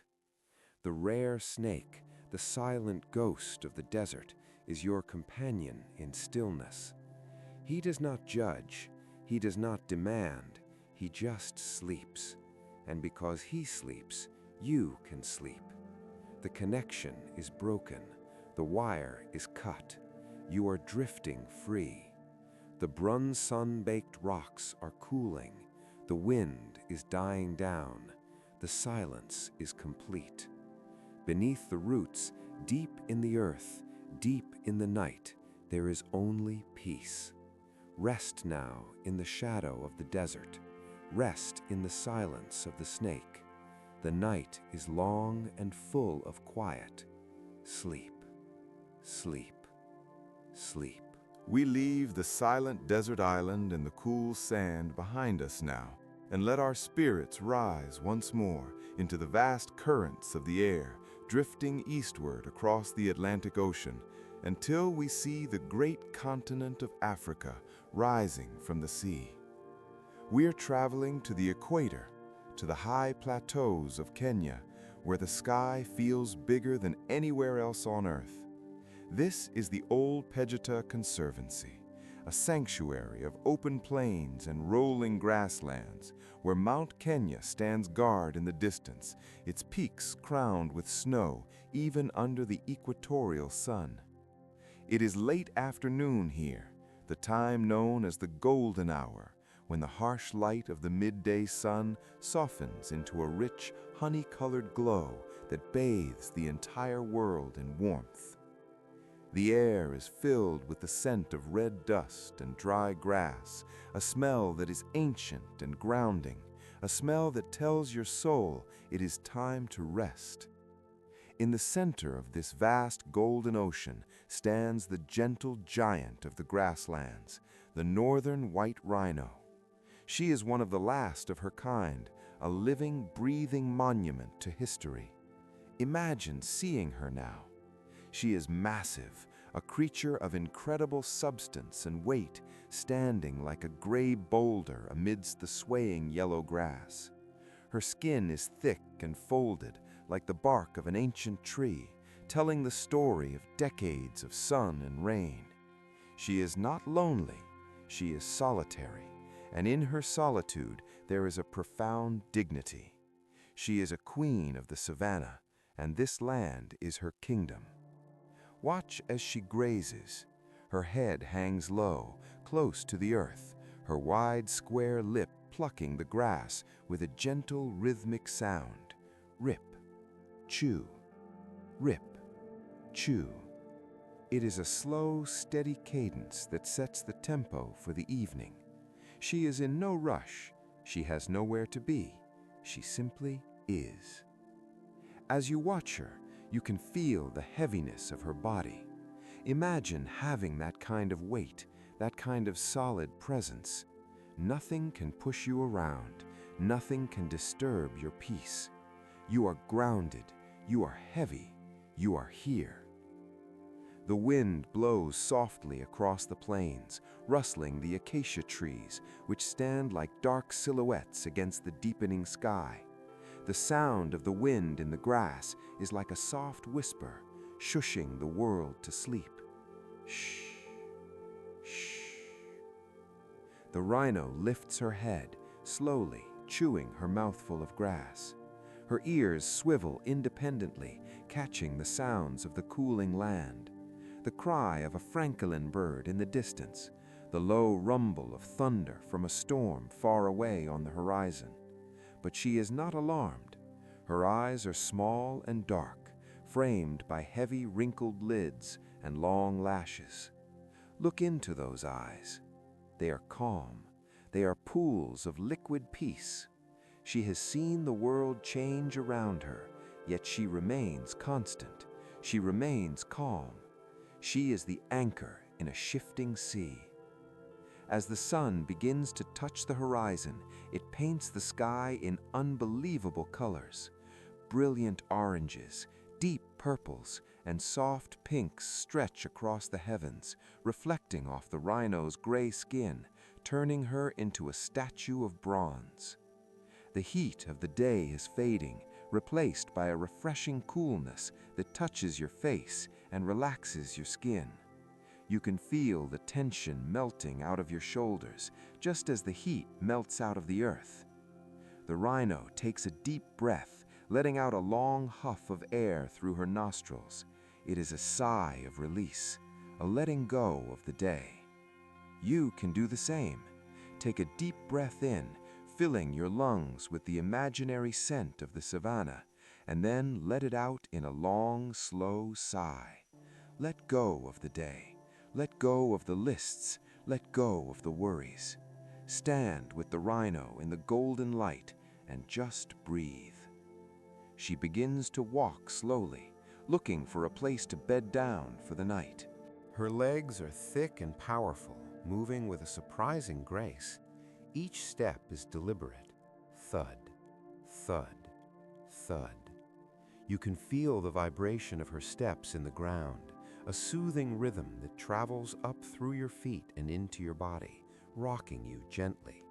She finds a patch of soft dust near a small bush where the ground is flat and clear. This will be her bed. Watch closely as she prepares to lie down. It is a major event for a creature of her size. First, she bends her front knees, lowering her massive chest toward the ground. Then she lowers her back legs. Finally, with a grunt of satisfaction, she rolls onto her belly and lets her full weight settle into the earth. Feel that sensation, the sensation of finally letting go of the weight you have been carrying. The earth rises up to meet her, supporting her completely. She does not have to hold herself up anymore, and neither do you. The mattress beneath you is your earth. It is there to hold you. Collapse into it. Surrender to gravity. The rhino stretches her neck out, resting her heavy chin on the dusty ground. Her horn, the symbol of her power, rests gently on the grass. She is vulnerable now, but she is safe. She is protected by guardians who watch over her day and night, just as you are protected in your home. There is a circle of safety around her, and there is a circle of safety around you. The light is fading fast now. The orange of the sunset has deepened into a bruised violet, and the first stars are beginning to pierce the veil of the sky. The Southern Cross hangs like a diamond kite above the horizon, watching over the sleeping continent. The northern white rhino closes her eyes. Her eyelids are heavy, thick, and wrinkled, and they slide shut with a finality that says the day is done. Imagine your own eyelids feeling that heavy. They are weighted down by a pleasant tiredness. It would take too much effort to open them, so you just leave them closed. You leave them resting. The sounds of the day have vanished, replaced by the symphony of the African night. The chirping of crickets creates a wall of sound, a sonic blanket that wraps around the world. It is a steady, rhythmic noise that drowns out silence and drowns out thought. Chirp, chirp, chirp. It is hypnotic. The rhino's breathing changes now. It becomes deeper and slower. You can see her massive ribcage expanding and contracting. In, out, in, out. It is like watching the tide come in and go out, a slow ocean of breath. Sync your breathing with hers. Breathe in slowly for a count of 4. Hold it for a moment, and breathe out slowly for a count of 6. Feel your body sinking deeper into the bed with every exhale. The air on the savanna is cool now, a perfect sleeping temperature. The rhino's skin twitches occasionally to shake off a fly, but mostly she is still. She is a mountain of stillness. The history of her species is a long and complex one, but in this moment there is no history. There is only the now. There is only the peace of the sleeping giant. She is not worrying about the future of her kind. She is simply resting, gathering strength, healing her cells. She teaches us that no matter what is happening in the world, we have the right to rest. We have the right to shut down. We have the right to peace. As the darkness becomes complete, the Milky Way stretches across the sky, a river of white light flowing through the heavens. It is brighter here than anywhere else, illuminating the sleeping form of the rhino in a ghostly silver light. She looks like a spirit animal, a guardian of the dream world. You are safe in her presence. You are part of her herd tonight, a herd of 2 sleeping under the vast African sky. The ground beneath her is warm, retaining the heat of the sun and radiating it back up into her body. Imagine that warmth seeping into your own back, warming your spine, relaxing the muscles along your vertebrae. It is a comforting, dry heat that loosens every knot of tension. The savanna stretches out for miles in every direction, empty and wild. There are no walls here, no fences, just the endless horizon. This vastness gives your mind permission to expand. You are not trapped. You are free. You are free to drift. You are free to float. The rhino lets out a soft snore, a low rumbling vibration that resonates in her chest. It is a sound of pure comfort. It means she is deep in sleep. She is dreaming of endless grass, of cool water, of mud baths. You can dream with her. Dream of green plains. Dream of soft winds. Dream of silence. The northern white rhino is the rarest of the rare, a precious jewel of life. By visiting her in your mind, you are honoring her existence. You are keeping her company in the dark, and in return, she is lending you her strength, the strength to be still, the strength to be calm, the strength to sleep. The night deepens. The moon rises, a silver claw in the sky, casting long shadows across the grass. The shadows move slowly as the moon travels across the sky, marking the passage of time. But you do not need to watch the time. The time is taking care of itself. The rhino shifts slightly, getting even more comfortable, settling deeper into the dust. You settle deeper into your pillows. You adjust your blankets. You are warm. You are safe. You are heavy. The connection between you and the earth is absolute. Gravity is the hug of the planet, and it is holding you tight. The gentle giant sleeps. Her breathing is a metronome for your rest. Slow, steady, deep. The silence of the savanna is not empty. It is full of peace. It is a silence that has existed for millions of years. It is a silence that heals. Let that silence fill your room. Let it fill your mind. Let it push out the noise of the modern world. There is only the grass. There is only the wind. There is only the rhino. And there is you, sleeping, sleeping deeply, sleeping soundly. The last stand of the rhino is not a battle, it is a rest that defies the chaos of the world. Join her in that defiance. Choose rest, choose sleep. The stars watch over you, the night holds you, the giant protects you. Drift away now across the plains of sleep. Drift away into the velvet dark. Good night. Leaving the vast open plains of Africa and the golden sunset of the savannah, we allow our consciousness to drift once more, rising up on the currents of the night wind to travel eastward across the great Indian Ocean. We are heading toward the mysterious heart of Southeast Asia, where the land rises up in jagged peaks to touch the clouds. We are arriving in the Annamite Range, a chain of mountains that forms the spine of Vietnam and Laos. This is a place where the world is still wild, where the forests are so thick and ancient that they have kept their secrets hidden for millions of years. It is a vertical world of steep slopes and deep valleys covered in a blanket of emerald green. As we descend into this realm, the first thing you notice is the air. It is heavy and moist, filled with the scent of rain. This is a cloud forest, where the mist clings to the trees like a soft white veil, dampening every sound and creating a permanent state of twilight. The humidity here is not oppressive, but embracing, like a warm steam bath that opens your pores and relaxes your muscles. You are entering the kingdom of the mist.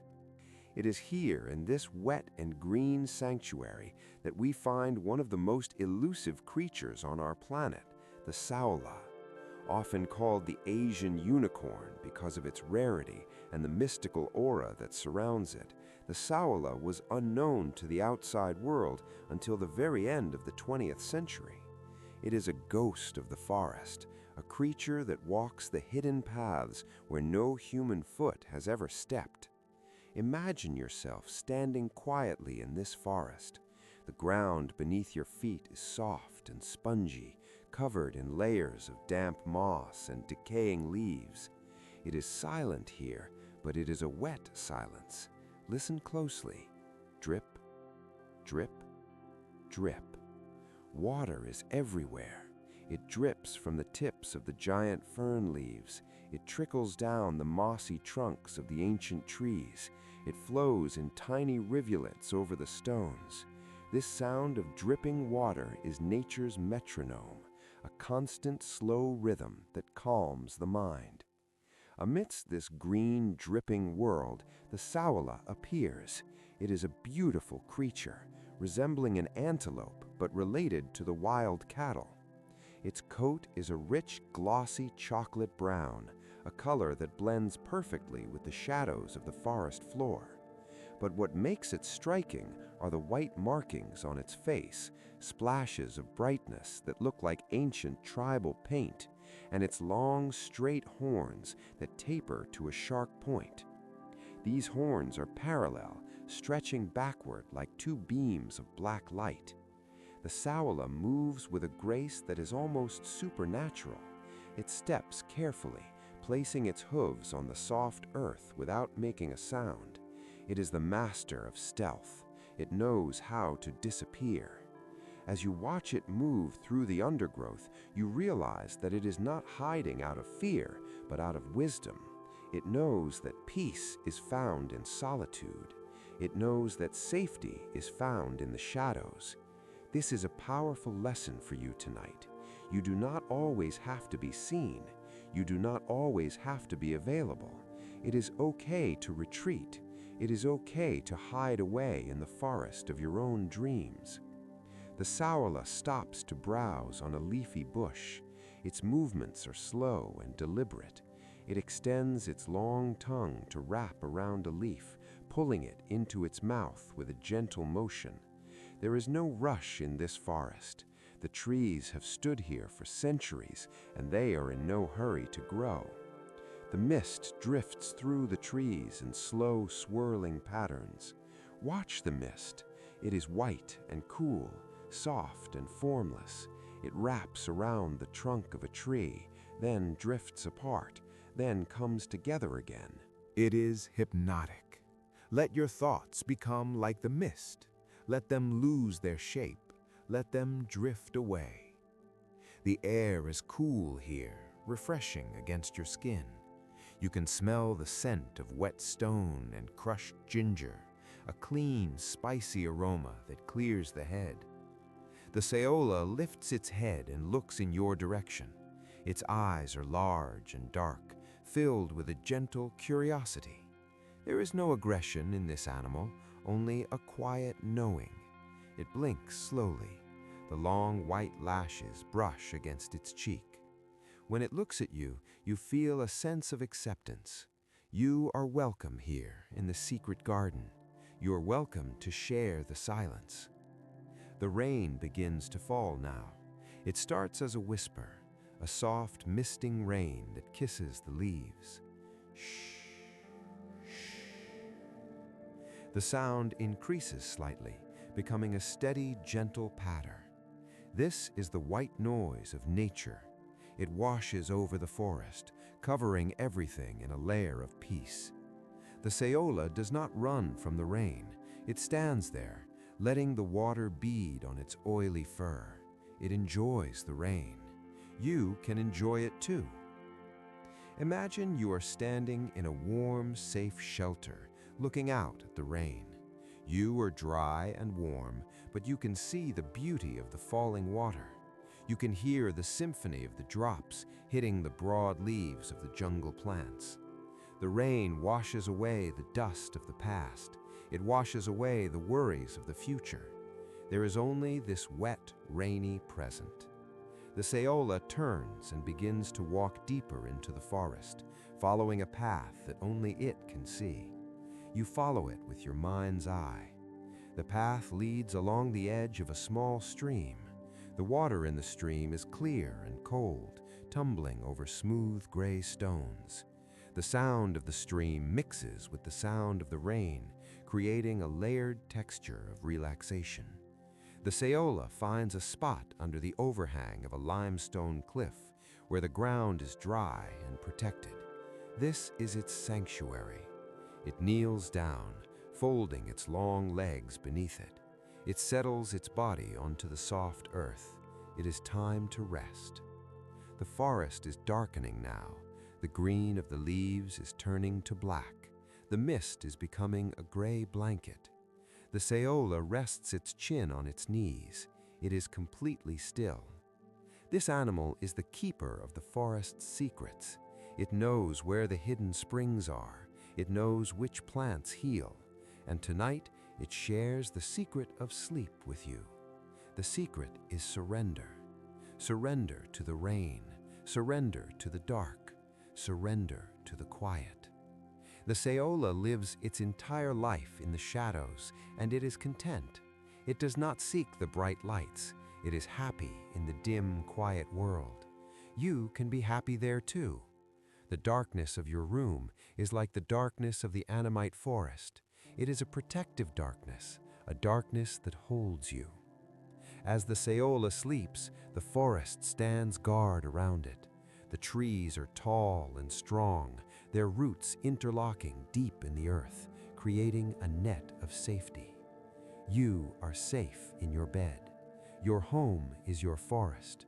Your blankets are your leaves. The rain continues to fall, steady and rhythmic.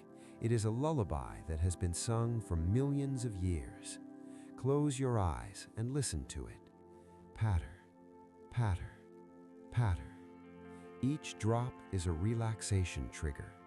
One drop relaxes your forehead. One drop relaxes your jaw. One drop relaxes your hands. The Saola's breathing is slow and invisible. It is so still that if you didn't know it was there, you would miss it. Become like the Saola. Become invisible. Let the world forget about you for a while. Let the demands of the day fade away into the mist. You are the Asian unicorn, rare and magical, and you deserve to rest. The humidity of the forest creates a heavy atmosphere. The air feels thick and sleepy. It presses gently against your skin, calming your nervous system. You feel heavy, heavy like a stone in the stream, heavy like the trunk of a fallen tree. The moss on the ground is inches thick, soft as velvet. Imagine lying down on that moss. It conforms to your body, supporting every curve. It is cool and soft and smells of earth. The Saola closes its eyes. It trusts the forest. It trusts the night. You can trust the process of sleep. You don't have to make it happen. You just have to let it happen. The rain is slowing down now, turning back into a soft mist. The sound fades to a whisper. The silence returns, but it is deeper now. It is the silence of the middle of the night. The forest is asleep. The birds are silent. The monkeys are silent. Even the wind has stopped. There is only the slow rise and fall of the Saola's side. The Annamite Mountains are old mountains. They have seen empires rise and fall. They have seen wars and peace. Through it all, the Saola has walked its hidden path, quiet and unseen. It is a symbol of endurance, a symbol of the quiet power of nature. That power is within you, the power to endure, the power to be calm, the power to rest. The mist wraps tighter around the sleeping animal. It is disappearing into the cloud. You are disappearing into the cloud of sleep. Your body is dissolving into comfort. Your mind is dissolving into dreams. The green world is fading to black, a comforting, warm black. The Saola is the guardian of this darkness. It stands between you and the waking world, keeping the noise at bay. You are safe behind the veil of mist. You are safe beneath the canopy of trees. The smell of the rain lingers, a fresh, clean scent that fills your lungs with peace. Breathe it in. Breathe in the forest. Breathe out the city. Breathe in the quiet. Breathe out the noise. The path of the Saola is the path to deep sleep. You have found the path. You are walking it, step by step, into the softness, step by step, into the quiet. The leaves brush against you, soft and wet. The moss cushions your steps. You are going deeper, deeper into the sanctuary. The Saola is asleep. The secret keeper is resting. The forest is sealed. The night is yours. There is nothing left to see. There is nothing left to hear. There is only the feeling of floating in the mist, floating in the rain, floating in the dark. The rare beauty of the world is sleeping, and you are sleeping with it, peacefully, quietly, deeply. Good night to the forest. Good night to the rain. Good night to the Saola. Good night to you. Sleep, sleep, sleep. We leave the misty ground of the Annamite Mountains and the gentle Saola behind us now, and we take to the air once again, letting the currents of the night lift us higher and higher until the forest below looks like a dark green carpet. We are traveling eastward across the South China Sea, crossing the invisible lines of history to an archipelago of 7,000 islands scattered like emeralds upon the dark blue velvet of the ocean. We are arriving in the Philippines, a land of intense tropical beauty and ancient rainforests that have stood since the dawn of time. We are heading specifically to the great island of Mindanao, to the slopes of Mount Apo, the grandfather of mountains. This is a volcano that sleeps, a majestic peak that touches the clouds and catches the first light of the morning and the last light of the evening. We are entering the realm of the Sky Kingdom. Here the trees are giants. These are the mighty dipterocarp trees, towering hardwoods that rise 100, 200 feet into the air like pillars of a living cathedral. Their trunks are massive and straight, their roots spread out like the walls of a fortress, and their crowns form a thick canopy that shelters the world below. It is here, at the very top of the world, in the penthouse of the rainforest, that we find the king of birds, the Philippine eagle. It is one of the largest and most powerful eagles on the planet, a creature of such rarity and majesty that to see one is to see the spirit of the wild incarnate. Imagine yourself rising up through the layers of the forest, past the tangled vines, past the orchids clinging to the bark, past the ferns that grow in the crooks of branches, until you break through the canopy and into the open air. The view here is breathtaking. You can see for miles. You can see the rolling green hills, the mist clinging to the valleys, and the distant glitter of the ocean. And there, perched on the highest dead branch of a massive tree, sits the eagle. He is enormous, with a wingspan of 7 feet, a wingspan that can embrace the wind. He is not flying now, he is resting.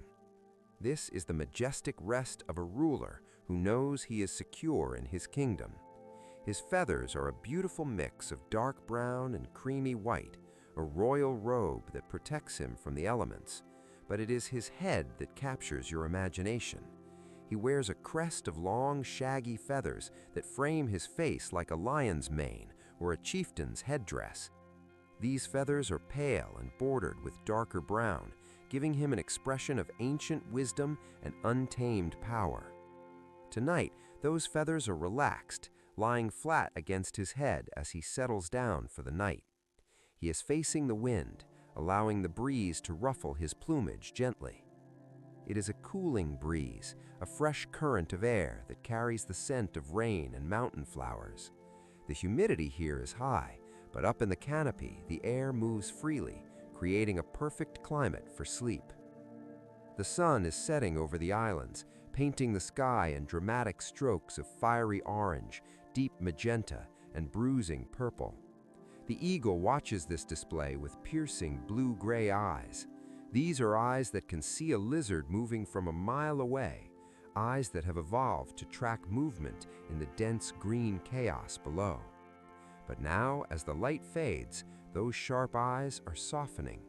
The intensity of the hunt is gone, replaced by the heaviness of rest. Watch closely as he blinks. Birds have a third eyelid called a nictitating membrane, a translucent shield that slides across the eye to protect it and keep it moist. You can see this membrane sliding across like a slow shutter on a camera. Slide, open, slide, open. It is a hypnotic rhythm. It signals to the brain that it is time to stop processing visual information. It is time to turn inward. As you watch the eagle, you feel a sense of shared perspective. Being this high up puts you above the noise of the jungle floor. You are above the shadows. You are above the struggle. You are in a place of clarity and peace. The Philippine eagle is often called the monkey-eating eagle, a testament to his power. But tonight, he is not a predator. He is simply a being of the earth seeking rest. He shifts his weight on the branch. His talons are massive, powerful instruments capable of exerting incredible pressure, but right now they are doing something remarkable. When a bird of prey lands and relaxes, its tendons automatically lock the talons around the branch. It requires no effort to hold on. He could sleep through a storm and not fall. Imagine that feeling of being locked into safety. Imagine that you are holding on to something solid, something that will not let you go. You are secure. You are anchored. The branch is strong. The tree is deep-rooted. The mountain is ancient. You are supported by layers and layers of strength. As the sky turns from purple to a deep indigo, the mood of the jungle changes. Usually, the rainforest is a noisy place, filled with the chatter of macaques, the call of hornbills, and the buzz of cicadas. But as the king settles down, a hush spreads over the canopy. The monkeys fall silent, retiring to their sleeping trees.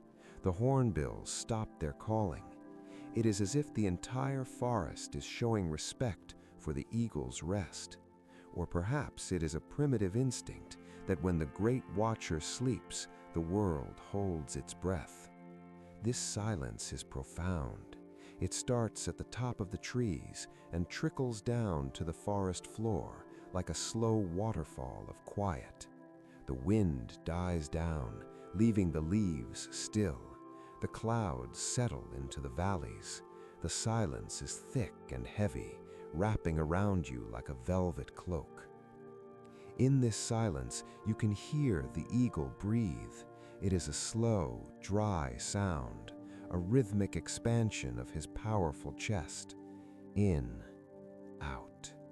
He is breathing in the pure oxygen of the rainforest, the cleanest air on earth. Imagine filling your own lungs with that air.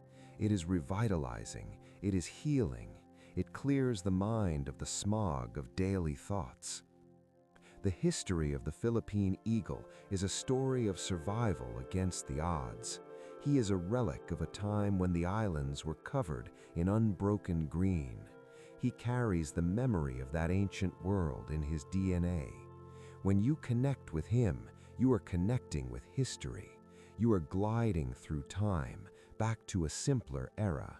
There is no technology here. There is no urgency. There is only the cycle of the sun and the moon. The eagle tucks his beak into his chest feathers. This is the final sign of surrender to sleep. He is burying his face in the warmth of his own body. He is shutting out the last of the light. The crest on his head lowers completely, making him look softer, rounder, less like a king and more like a sleeping child. Even the most powerful beings need to rest. Even the rulers of the sky need to close their eyes. This gives you permission to let go of your own power for a while. You do not need to be in charge right now. You do not need to be strong.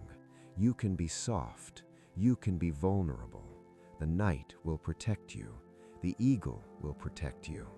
His presence on that branch is a deterrent to anything that might disturb the peace. You are under his protection. The stars begin to emerge above the canopy. The Southern Cross, the Big Dipper, constellations that have guided sailors for thousands of years now watch over the sleeping bird. The light from the stars is faint, but it is enough to outline the massive silhouette of the eagle against the sky.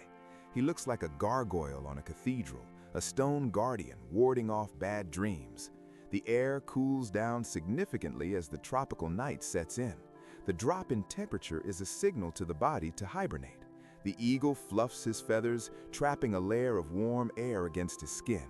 This is nature's duvet. You have your own duvet. Pull it up. Feel the warmth. Feel the security. The jungle below is now pitch black, a mysterious world of shadows and sounds. But up here in the canopy, you were closer to the stars than to the earth. You were floating, gliding.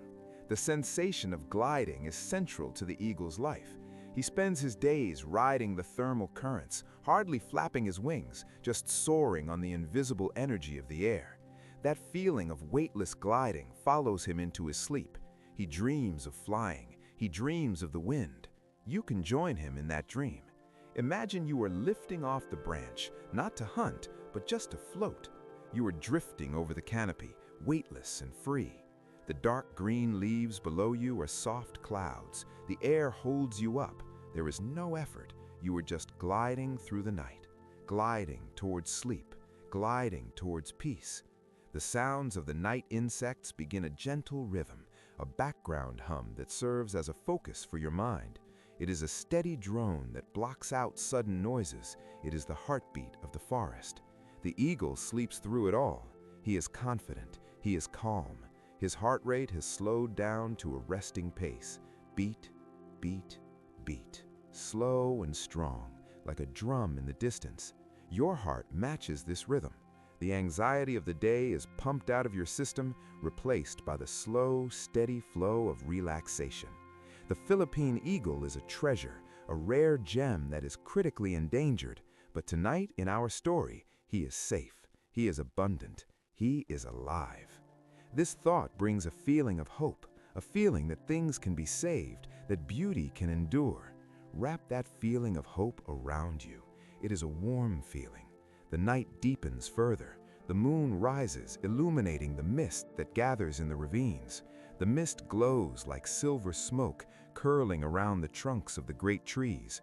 It rises up, reaching for the eagle's branch, softly wrapping him in a cloud. He is sleeping in the clouds now. You are sleeping in the clouds. The mattress beneath you feels less solid, more like a cloud. You are sinking into it. The majestic rest of the eagle is a contagion. It spreads from him to the tree to the forest to the wind, and from the wind to you. You are catching his calm.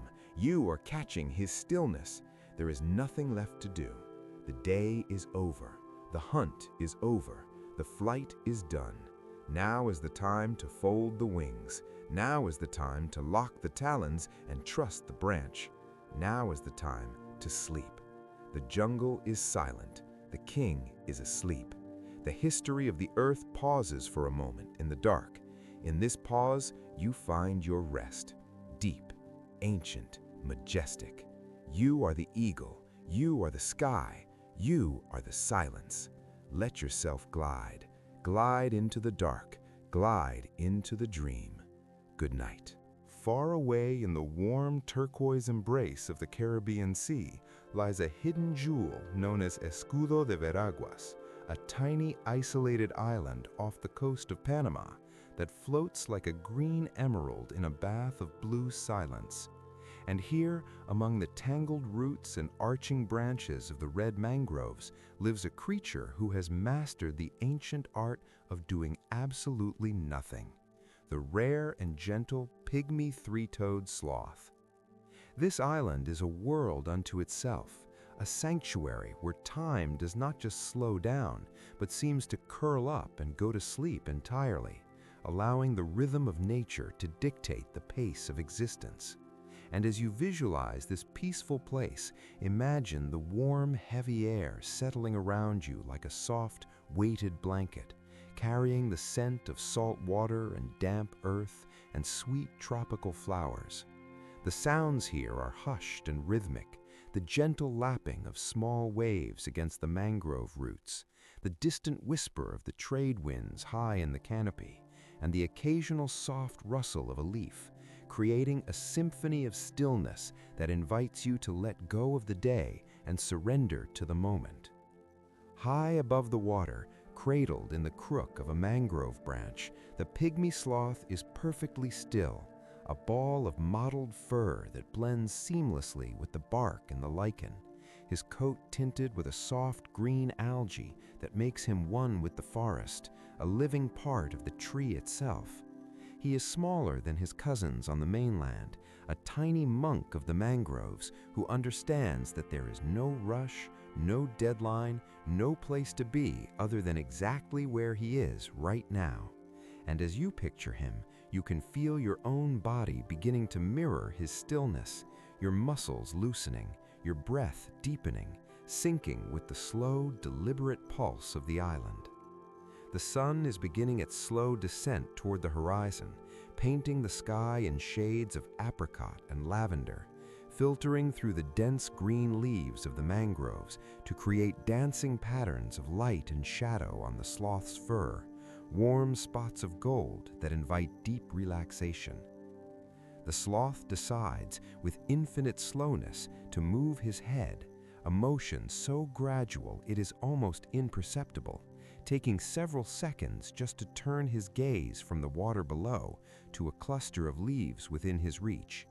And in this movement, there is a lesson for us, a reminder that we do not need to hurry, that we can move through life with grace and ease, savoring every micro movement, every sensation. He blinks his dark, gentle eyes, a slow curtain falling and rising, and with each blink, the world seems to get quieter, the noise of the mind fading away into the background until there is only the sound of the ocean and the beating of your own heart. He lifts a single arm, the hooked claws releasing their grip on the bark with a deliberate mindfulness, the limb moving through the humid air as if moving through water, weightless and fluid, drifting toward the fresh green leaf with a patience that defies the modern world. Watch closely as his hand glides through the air, inch by inch, no tension, no strain, just a pure fluid intention manifesting in the slowest possible way. And as you watch him, feel the heaviness in your own arms, the pleasant weight of relaxation spreading from your shoulders down to your fingertips, anchoring you to your bed just as the sloth is anchored to his tree. He grasps the leaf, not with greed, but with a gentle acceptance, pulling it toward him in a slow-motion arc, chewing with a rhythmic, steady cadence that is hypnotic to behold, a slow grind that echoes the grinding of the tides, the turning of the earth, the passage of the stars. The pygmy three-toed sloth lives his entire life in this slow lane, his heart beating at a rhythm that barely registers, a drum of peace that resonates through the mangrove forest. And as the afternoon light begins to fade into the indigo of twilight, his movements become even slower, if that is even possible, preparing for the deep rest of the night. The water below him is calm, a mirror reflecting the darkening sky, and the mangrove roots stand like silent sentinels, protecting his dreams, holding him safe above the gentle swells of the sea. You are safe here too, nestled in your own sanctuary, protected and warm, drifting on the same tide of relaxation that cradles the island of Escudo de Veraguas. The air cools slightly as the sun dips below the horizon, bringing a fresh breeze that rustles the leaves with a sound like soft silk rubbing against silk, a lullaby whispered by the trees themselves. The sloth adjusts his grip, finding the perfect spot to settle for the night, curling his body into a tighter ball, tucking his head against his chest, becoming a motionless knot of fur and peace. He closes his eyes, and the forest seems to sigh in unison with him, a collective exhalation of the day's energy, releasing everything that has happened, letting it all float away on the outgoing tide. Imagine the mangroves around you, their roots diving deep into the salt water, grounding you, connecting you to the earth, making you feel stable and secure, while your mind floats free in the canopy, light and unburdened. The sounds of the day have vanished, replaced by the nocturnal chorus of the island, the rhythmic chirping of crickets that sounds like a steady heartbeat, the soft splash of a fish jumping in the water, the distant call of a night bird, all of it weaving a tapestry of sound designed to pull you deeper into sleep. The sloth's breathing is shallow and slow, a soft rise and fall of his small rib cage that you can almost feel against your own chest, a guide to help you slow your own breathing, inhaling peace, exhaling tension, inhaling stillness, exhaling thought. There is no past here in the mangroves. There is no future.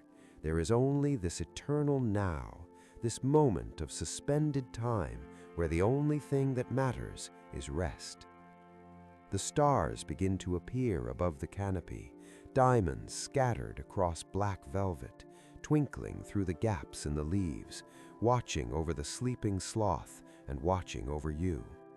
The moonlight touches the water, turning the dark sea into a sheet of shimmering silver, and the light reflects up into the trees, casting a gentle, ethereal glow on the sleeping sloth, bathing him in the quiet light of the moon. He does not dream of running or chasing. He dreams of green leaves and warm sun and the gentle rocking of the branches in the wind. Simple dreams for a simple life. And you too can let go of the complexities of your day, simplifying your thoughts until they are nothing more than drifting clouds. Your legs feel heavy and warm, sinking into the mattress. Your hips are relaxed, your spine is long and loose, your neck is free of tension, and your head is supported and soft. The sloth is now in a deep state of torpor, a hibernation-like sleep, where his body temperature drops and his metabolism slows to a crawl, conserving every ounce of energy, a state of profound restoration that you are now entering. The island of Escudo de Veraguas is a speck in the vast ocean, a tiny point of calm in a chaotic world, and you are visiting it now, absorbing its tranquility, drinking in its silence. The water laps gently against the shore. Hush, hush, hush. A rhythm as old as the planet, lulling you deeper, dragging you softly down into the depths of slumber. The leaves stop rustling as the wind dies down, leaving a profound silence that wraps around you like a cocoon, a silence so thick and comforting that it feels like a physical embrace. The pygmy sloth sleeps, hanging effortlessly, trusting the tree to hold him, just as you can trust your bed to hold you, trusting the night to keep you safe, trusting that tomorrow will come in its own time, and that for now there is nothing to do but sleep. Every cell in your body is listening to the story of the sloth, understanding the wisdom of slowness, learning to power down, to switch off, to disconnect from the grid of activity. You are drifting through the mangroves now, floating weightlessly between the roots, gliding over the silver water, a spirit of pure relaxation. The sloth's heartbeat is a slow metronome. Beat, pause, pause, beat, pause, pause, slowing you down, down, down. The darkness is not empty, it is full of peace, full of rest, a velvet curtain drawn across the stage of your mind. You are the sloth, you are the tree, you are the island, you are the sea, you are everything and you are nothing, dissolving into the comfort of the night. Sleep comes not as a stranger, but as an old friend, walking softly through the mangroves to find you, taking you by the hand and leading you into the garden of dreams. The pygmy three-toed sloth barely moves even in his sleep, a statue of serenity, a monument to the power of rest, and you remain just as still, just as peaceful. The night deepens, the air gets stiller, the stars shine brighter, and the world turns slowly, so very slowly, rocking you in the cradle of the universe. There is no hurry to wake, no hurry to rise, only the endless, stretching timeline of the night, hours and hours of restorative darkness stretching out before you. The mangrove dream is your dream now, a dream of floating, of being held, of being perfectly sufficient just as you are. Let the image of the sloth fade gently from your mind, leaving behind only the feeling of his slowness, the sensation of his heavy, relaxed limbs, the rhythm of his slow heart.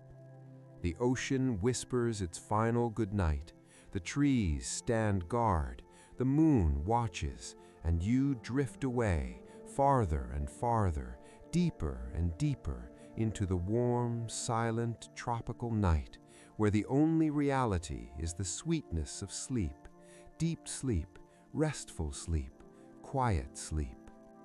The sloth sleeps, the island sleeps, the ocean sleeps, and now you sleep.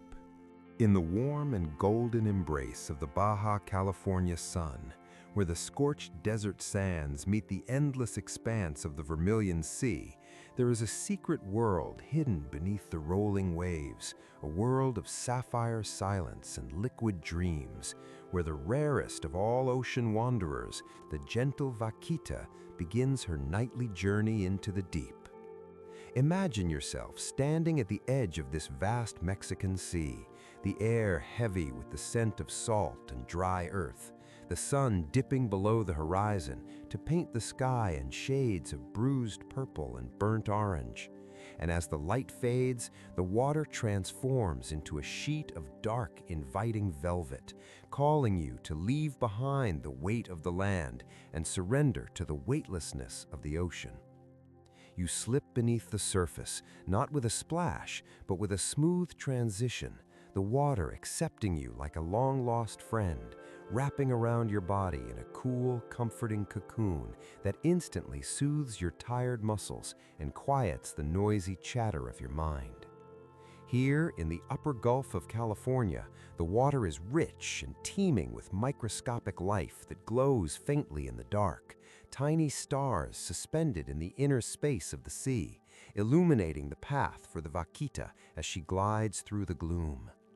She is small and shy, a ghost of the tides known as the little cow of the sea, with dark rings around her eyes that make her look eternally peaceful, and a soft, curved smile that hints at an ancient wisdom known only to those who dwell in the deep. You are floating beside her now, weightless and free, your breath sinking with the slow rhythm of the ocean currents, drifting effortlessly through the water column, suspended between the surface world of gravity and the deep world of silence. Watch how she moves. There is no effort in her swimming, only a subtle undulation of her tail flukes, a gentle push that propels her forward through the heavy blue water, her body perfectly streamlined, a masterpiece of nature designed for the path of least resistance. She does not rush, for there is nowhere to be but here, no time to keep but the eternal now of the tides. And as you watch her glide, you feel your own sense of urgency dissolving, melting away into the salt water, leaving you feeling lighter, softer, and infinitely more relaxed. The deeper you go, the quieter it becomes. The sounds of the surface world are muffled and distant, replaced by the white noise of the ocean, a soothing hum that sounds like the blood rushing in your own ears, a natural lullaby that has rocked creatures to sleep for millions of years. The Vaquita dives deeper now, seeking the cool solitude of the ocean floor, and you follow her, feeling the gentle pressure of the water acting like a weighted blanket, pressing down on your shoulders, your chest, your legs, grounding you, holding you safe and secure. The water here is a deep, dark indigo, a color so profound it feels like a physical presence, wrapping you in shadows that are not scary but protective, hiding you from the demands of the day, shielding your eyes from the harsh lights of the world above. She navigates the darkness with ease, using sound to see, sending out soft, rhythmic clicks that bounce off the sandy bottom, a sonar song that maps her world in echoes. And these clicks are rhythmic and hypnotic, click, click, click, like the ticking of a slow clock, slowing down your heart rate, guiding you into a trance of deep relaxation. Her heartbeat is slow and strong, a steady drum in the vast silence, and if you listen closely, you can hear it, a thump, thump that resonates through the water, syncing with your own heart, bringing your pulse down to match the pace of the slow-motion world she inhabits.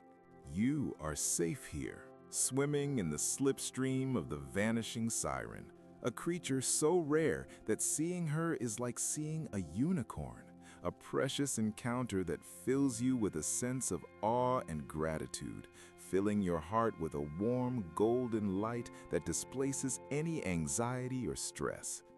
She hovers near the seafloor, the fine silt rising in small clouds around her fins like dust motes in a sunbeam, settling slowly back down in the stillness. And you too are settling, your body sinking deeper into the mattress, your limbs feeling heavy and loose, your eyelids growing heavy as lead. There is a profound stillness here at the bottom of the sea, a place where the storms of the surface cannot reach, where the waves do not crash, but only sway gently back and forth, rocking you, cradling you, a motion as old as the earth itself. The Vaquita closes her eyes for a moment, resting in the suspension of the deep, half asleep even as she drifts, and you mirror her state, hovering on the edge of consciousness, neither fully awake nor fully asleep, just drifting in the pleasant gray zone of twilight. The ocean is not empty, it is full of life that moves in slow motion, the sway of seagrass, the drift of jellyfish, the silent march of crabs, all moving to the slow tidal rhythm that governs this underwater kingdom, and you are part of it now, a creature of the deep, breathing water, existing without thought, without worry, without pain. The water is cool against your skin, a refreshing balm that washes away the heat of the day, cleansing your spirit, purifying your thoughts until only clarity and peace remain. You watch the bubbles rise from the Vaquita's blowhole, silver spheres wobbling as they ascend toward the distant surface, carrying with them your troubles, your to-do lists, your regrets, watching them float away, smaller and smaller, until they disappear completely, leaving you empty and clean. The vastness of the ocean surrounds you, miles of water stretching in every direction, a buffer zone that separates you from the world of noise, a sanctuary of solitude where you can finally be alone with your own peace. The Vaquita begins to ascend slowly, moving toward the faint shimmer of moonlight that penetrates the depths, and you drift up with her, rising through the layers of the ocean, feeling the subtle changes in temperature, the gentle caress of the currents against your face. She breaks the surface for a brief moment to take a breath, a soft exhale that sounds like a sigh, misting in the cool night air under a canopy of Mexican stars, before slipping seamlessly back under, returning to the safety of the liquid dark. You take a deep breath with her, filling your lungs with fresh, cool air, and then exhaling slowly, releasing every last drop of tension, sinking back down into the pillows, deeper into the warmth of your bed. The ocean is a cradle, and you are the child, rocked by the gentle swells, held by the buoyant salt water, protected by the darkness. The Vaquita is swimming slower now, her movements becoming languid and heavy, her energy winding down as the night deepens, and you feel your own energy winding down, the battery of your mind dimming, the lights going out one by one, until only the soft glow of sleep remains. The blue world is fading into black, a soft, comforting black velvet that wraps around your eyes, soothing the optic nerves, inviting the brain to shut down visual processing and turn inward to the landscape of dreams. You are floating in the Gulf of California, but you are also safe in your bed, the two worlds merging into one sensation of perfect comfort, the sheets feeling like the water, the pillow feeling like the sand, the blanket feeling like the pressure of the deep. The silence is absolute now, save for the rhythmic whoosh of the water and the slow beat of the Vaquita's heart, a sound that has become the soundtrack of your peace, a constant reassurance that all is well, that you are held, that you are loved by the universe. The rare beauty of this creature reminds you that you too are rare, you too are precious, and you deserve this rest, this recovery, this time to simply be without doing. Her dark eyes are closed now as she enters a state of deep logging, floating just below the surface, indistinguishable from the shadows, a part of the sea itself. And you are fading too, your edges blurring, your sense of self dissolving into the great ocean of sleep. Down, down, down you drift, past the worries of tomorrow, past the memories of yesterday, into the deep trench of the present moment where only stillness exists. The water is still, the air is still, the earth is still. The Vaquita sleeps, suspended in the nourishing waters of her home, dreaming of endless squid and silent currents, and you sleep with her, dreaming of blue light and weightlessness. Your breathing is slow and shallow, barely rippling the surface of consciousness. Your heart is a slow, steady drum. Your muscles are liquid. Your mind is a calm sea. There is nothing left to do. There is nothing left to see.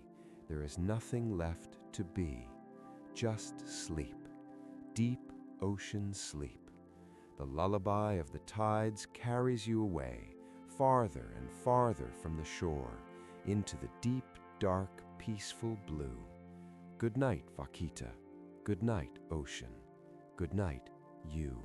The journey has been long, and the world has turned many times since we began.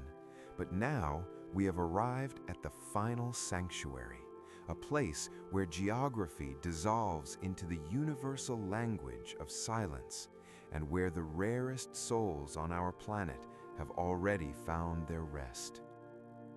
Imagine that you are hovering high above the earth, looking down not with your eyes but with your heart, seeing the globe wrapped in a soft protective shadow as the night sweeps across the continents and oceans, bringing with it a blanket of peace that covers every mountain, every forest, every island, and every sea. We have visited the frozen taiga, where the Amur leopard now lies curled in the snow, his spotted coat blending with the shadows of the birch trees, his breath releasing small clouds of mist into the cold air, and he is deeply asleep, his powerful muscles relaxed, his paws twitching slightly as he dreams of a world that is endless and wild. From the cold north, let your mind drift effortlessly to the dense, humid rainforests of Sumatra and Java, where the great rhinos have lowered their heavy heads to the damp earth, their armor-plated skin cool and wet with the night rain, and they are motionless now, statues of prehistoric calm grounded in the mud, connecting you to the stability of the ground beneath your own bed. Feel that heaviness in your own body, the comforting weight of gravity pulling you down, anchoring you, making you feel as solid and immovable as the sleeping rhino, safe and hidden in the thicket of the night. Drift further now, floating on the trade winds over the Indian Ocean to the island of Madagascar, where the lemurs have huddled together in the high canopy, balls of soft fur seeking warmth, their large eyes closed against the starlight, their tails wrapped around each other in a communal embrace of safety. And you can feel that warmth wrapping around you, a sense of belonging, a feeling that you are not alone in the dark, but held by the collective life force of the world. The wind carries you across the Atlantic to the mangroves of Panama, where the pygmy three-toed sloth hangs suspended in his slow-motion dream, perfectly still, perfectly content, a master of doing nothing, and his slow heartbeat sets the rhythm for this final descent into sleep. Beat, pause, beat, pause, slowing you down, teaching you that there is no rush, there is only this moment of pure existence. And finally, sink beneath the waves of the Gulf of California into the deep sapphire embrace where the Vaquita drifts in the silent currents, the ocean cradling her small form, the water acting as a shield against the noise of the world, and you are there with her, floating in the weightless dark, feeling the gentle pressure of the sea, soothing every nerve, every muscle, every thought. Now, Visualize all these creatures at once, a vast, invisible network of breathing, beating hearts scattered across the globe, from the snow to the sand, from the trees to the trenches, all of them united in this one act of surrender, all of them trusting the night to keep them safe. You are part of this circle, you are part of this earth, and their peace is your peace, their silence is your silence. Imagine a golden thread connecting you to the Amur Leopard, and as he exhales, you exhale, releasing the cold tension of the day. Imagine a thread connecting you to the Sumatran Rhino, and as he sinks deeper into the mud, you sink deeper into your mattress, feeling the support of the earth rising to meet you. Imagine a thread connecting you to the Pygmy Sloth, and as he hangs effortlessly, you let go of your grip on your worries, letting your arms and legs fall limp and loose. Imagine a thread connecting you to the Vaquita, and as she floats in the liquid void, you allow your mind to liquefy, your thoughts dissolving into a vast, dark ocean of calm. The air you breathe is the same air they breathe, recycled and purified by the forests and the seas, a shared breath that moves through the lungs of the world, in and out, slow and steady. Inhale the stillness of the Arctic snow, exhale the stress of the city. Inhale the scent of the tropical rain, exhale the dust of the past. Inhale the salt of the deep ocean, exhale the heaviness of the future. There is a profound quiet that has settled over the sanctuary, a silence so thick you can almost touch it, velvety and rich, wrapping you in a cocoon where nothing can disturb you. The rare animals are the guardians of this silence, the keepers of the ancient rhythms that modern life has forgotten. But tonight you are remembering. Tonight, you are returning to the wild, natural state of rest that is your birthright. The Amur Leopard does not worry about tomorrow's hunt, he simply sleeps. The sloth does not regret yesterday's movement, he simply sleeps. The Vaquita does not fear the vastness of the sea, she simply sleeps. And you, with your complex mind and your busy life, you can learn from them. You can shut down the engines, turn off the lights, and simply sleep. Your eyelids are so heavy now, sealed shut by the Sandman who has visited the leopard and the rhino and the sloth, and it would take too much effort to open them, so you just let them stay closed, let them rest. Your jaw is loose, unhinged, relaxing the tongue, relaxing the throat.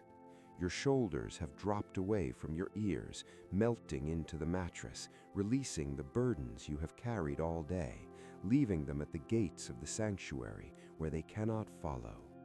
Your chest rises and falls like the gentle swell of the ocean, a tidal rhythm that rocks you deeper and deeper. Your heartbeat is slow, so very slow, syncing with the pulse of the planet, a drum that beats in time with the seasons, in time with the moon, in time with the stars. You are no longer separate from nature. You are nature. You are a rare and precious soul finding refuge in the great hibernation of the night. The darkness behind your eyes is not empty. It is filled with the comforting presence of the sleeping world, a crowded solitude where you are surrounded by the spirits of the wild, all resting, all dreaming. The snow falls silently in Russia, covering the world in white peace. The rain drips softly in Indonesia, washing away the heat. The leaves rustle gently in Panama, whispering lullabies. The currents flow silently in Mexico, carrying you away. You are drifting from one landscape to another, a traveler without a passport, gliding through the dreamscapes of the earth. It is safe here. It is quiet here. It is time. The concept of time is fading, minutes and hours dissolving into a continuous flow of rest, stretching out before you like an endless horizon. There is no alarm clock in the jungle. There is no schedule in the deep sea. There is only the rising and setting of the sun. And right now, it is the time of the moon, the time of the shadows, the time of the deep recharge. Feel the cellular level of your body responding to this imagery, your mitochondria powering down, your neurons ceasing to fire, your blood pressure lowering, everything moving into a state of preservation and healing. You are entering the same state of torpor as the animals, a deep biological rest that restores the soul. The final sanctuary is not a place you have to go to. It is a place you create within yourself, a cathedral of calm built from the bricks of silence and the mortar of sleep. You are the architect of your own peace, and tonight you have built a fortress that is impenetrable. The Amur Leopard is sleeping. The Sumatran Rhino is sleeping. The Pygmy Sloth is sleeping. The Vaquita is sleeping. The birds are sleeping in their nests, heads tucked under wings. The fish are sleeping in the coral, floating in the drift. The insects are sleeping on the undersides of leaves. The whole world has paused. The whole world has stopped. And in this pause, you find your freedom. Freedom from thought. Freedom from action. Freedom to just be. The sensation of sinking is pleasant now, a gentle downward pull that feels like a warm hand on your back, guiding you down the stairs of consciousness, step by step, deeper and deeper into the basement of sleep. Step 1, you are relaxed. Step 2, you are heavy. Step 3, you are drifting. Step 4, you are dreaming. Step 5, you are asleep. But the stairs keep going, leading you into the profound, dreamless sleep of the earth itself, the sleep of the stones and the roots and the deep waters. You are vanishing into the landscape, becoming part of the scenery, a sleeping figure in the painting of the night. The colors are fading now, the greens of the forest and the blues of the ocean turning into soft shades of gray and black, a monochromatic world that is easy on the mind. The sounds are fading too, the wind and the rain and the waves merging into a single, steady white noise that hums in the background, a frequency of pure relaxation. You are safe. You are loved. You are held. The earth is a mother who never sleeps so that you can, holding you in her gravity, spinning you gently through the cosmos, protecting you with her atmosphere. Let go of the last thread of awareness. Let it slip through your fingers like sand. There is nothing left to hold on to. There is nothing left to control. The story is over. The work is done. The animals are waiting for you in the land of Nod. Join them. Join the leopard in the snow. Join the sloth in the tree. Join the whale in the deep. Become one with the breath of the world. Inhale peace. Exhale. Inhale sleep. Exhale. Deep sleep. Restful sleep. Healing sleep. The sanctuary is closed for the night. The gates are locked, and you are safe inside. Good night to the forest. Good night to the ocean. Good night to the mountains. Good night to the sky. Good night to the rare souls. Good night to the earth. Good night. Good night. Good night.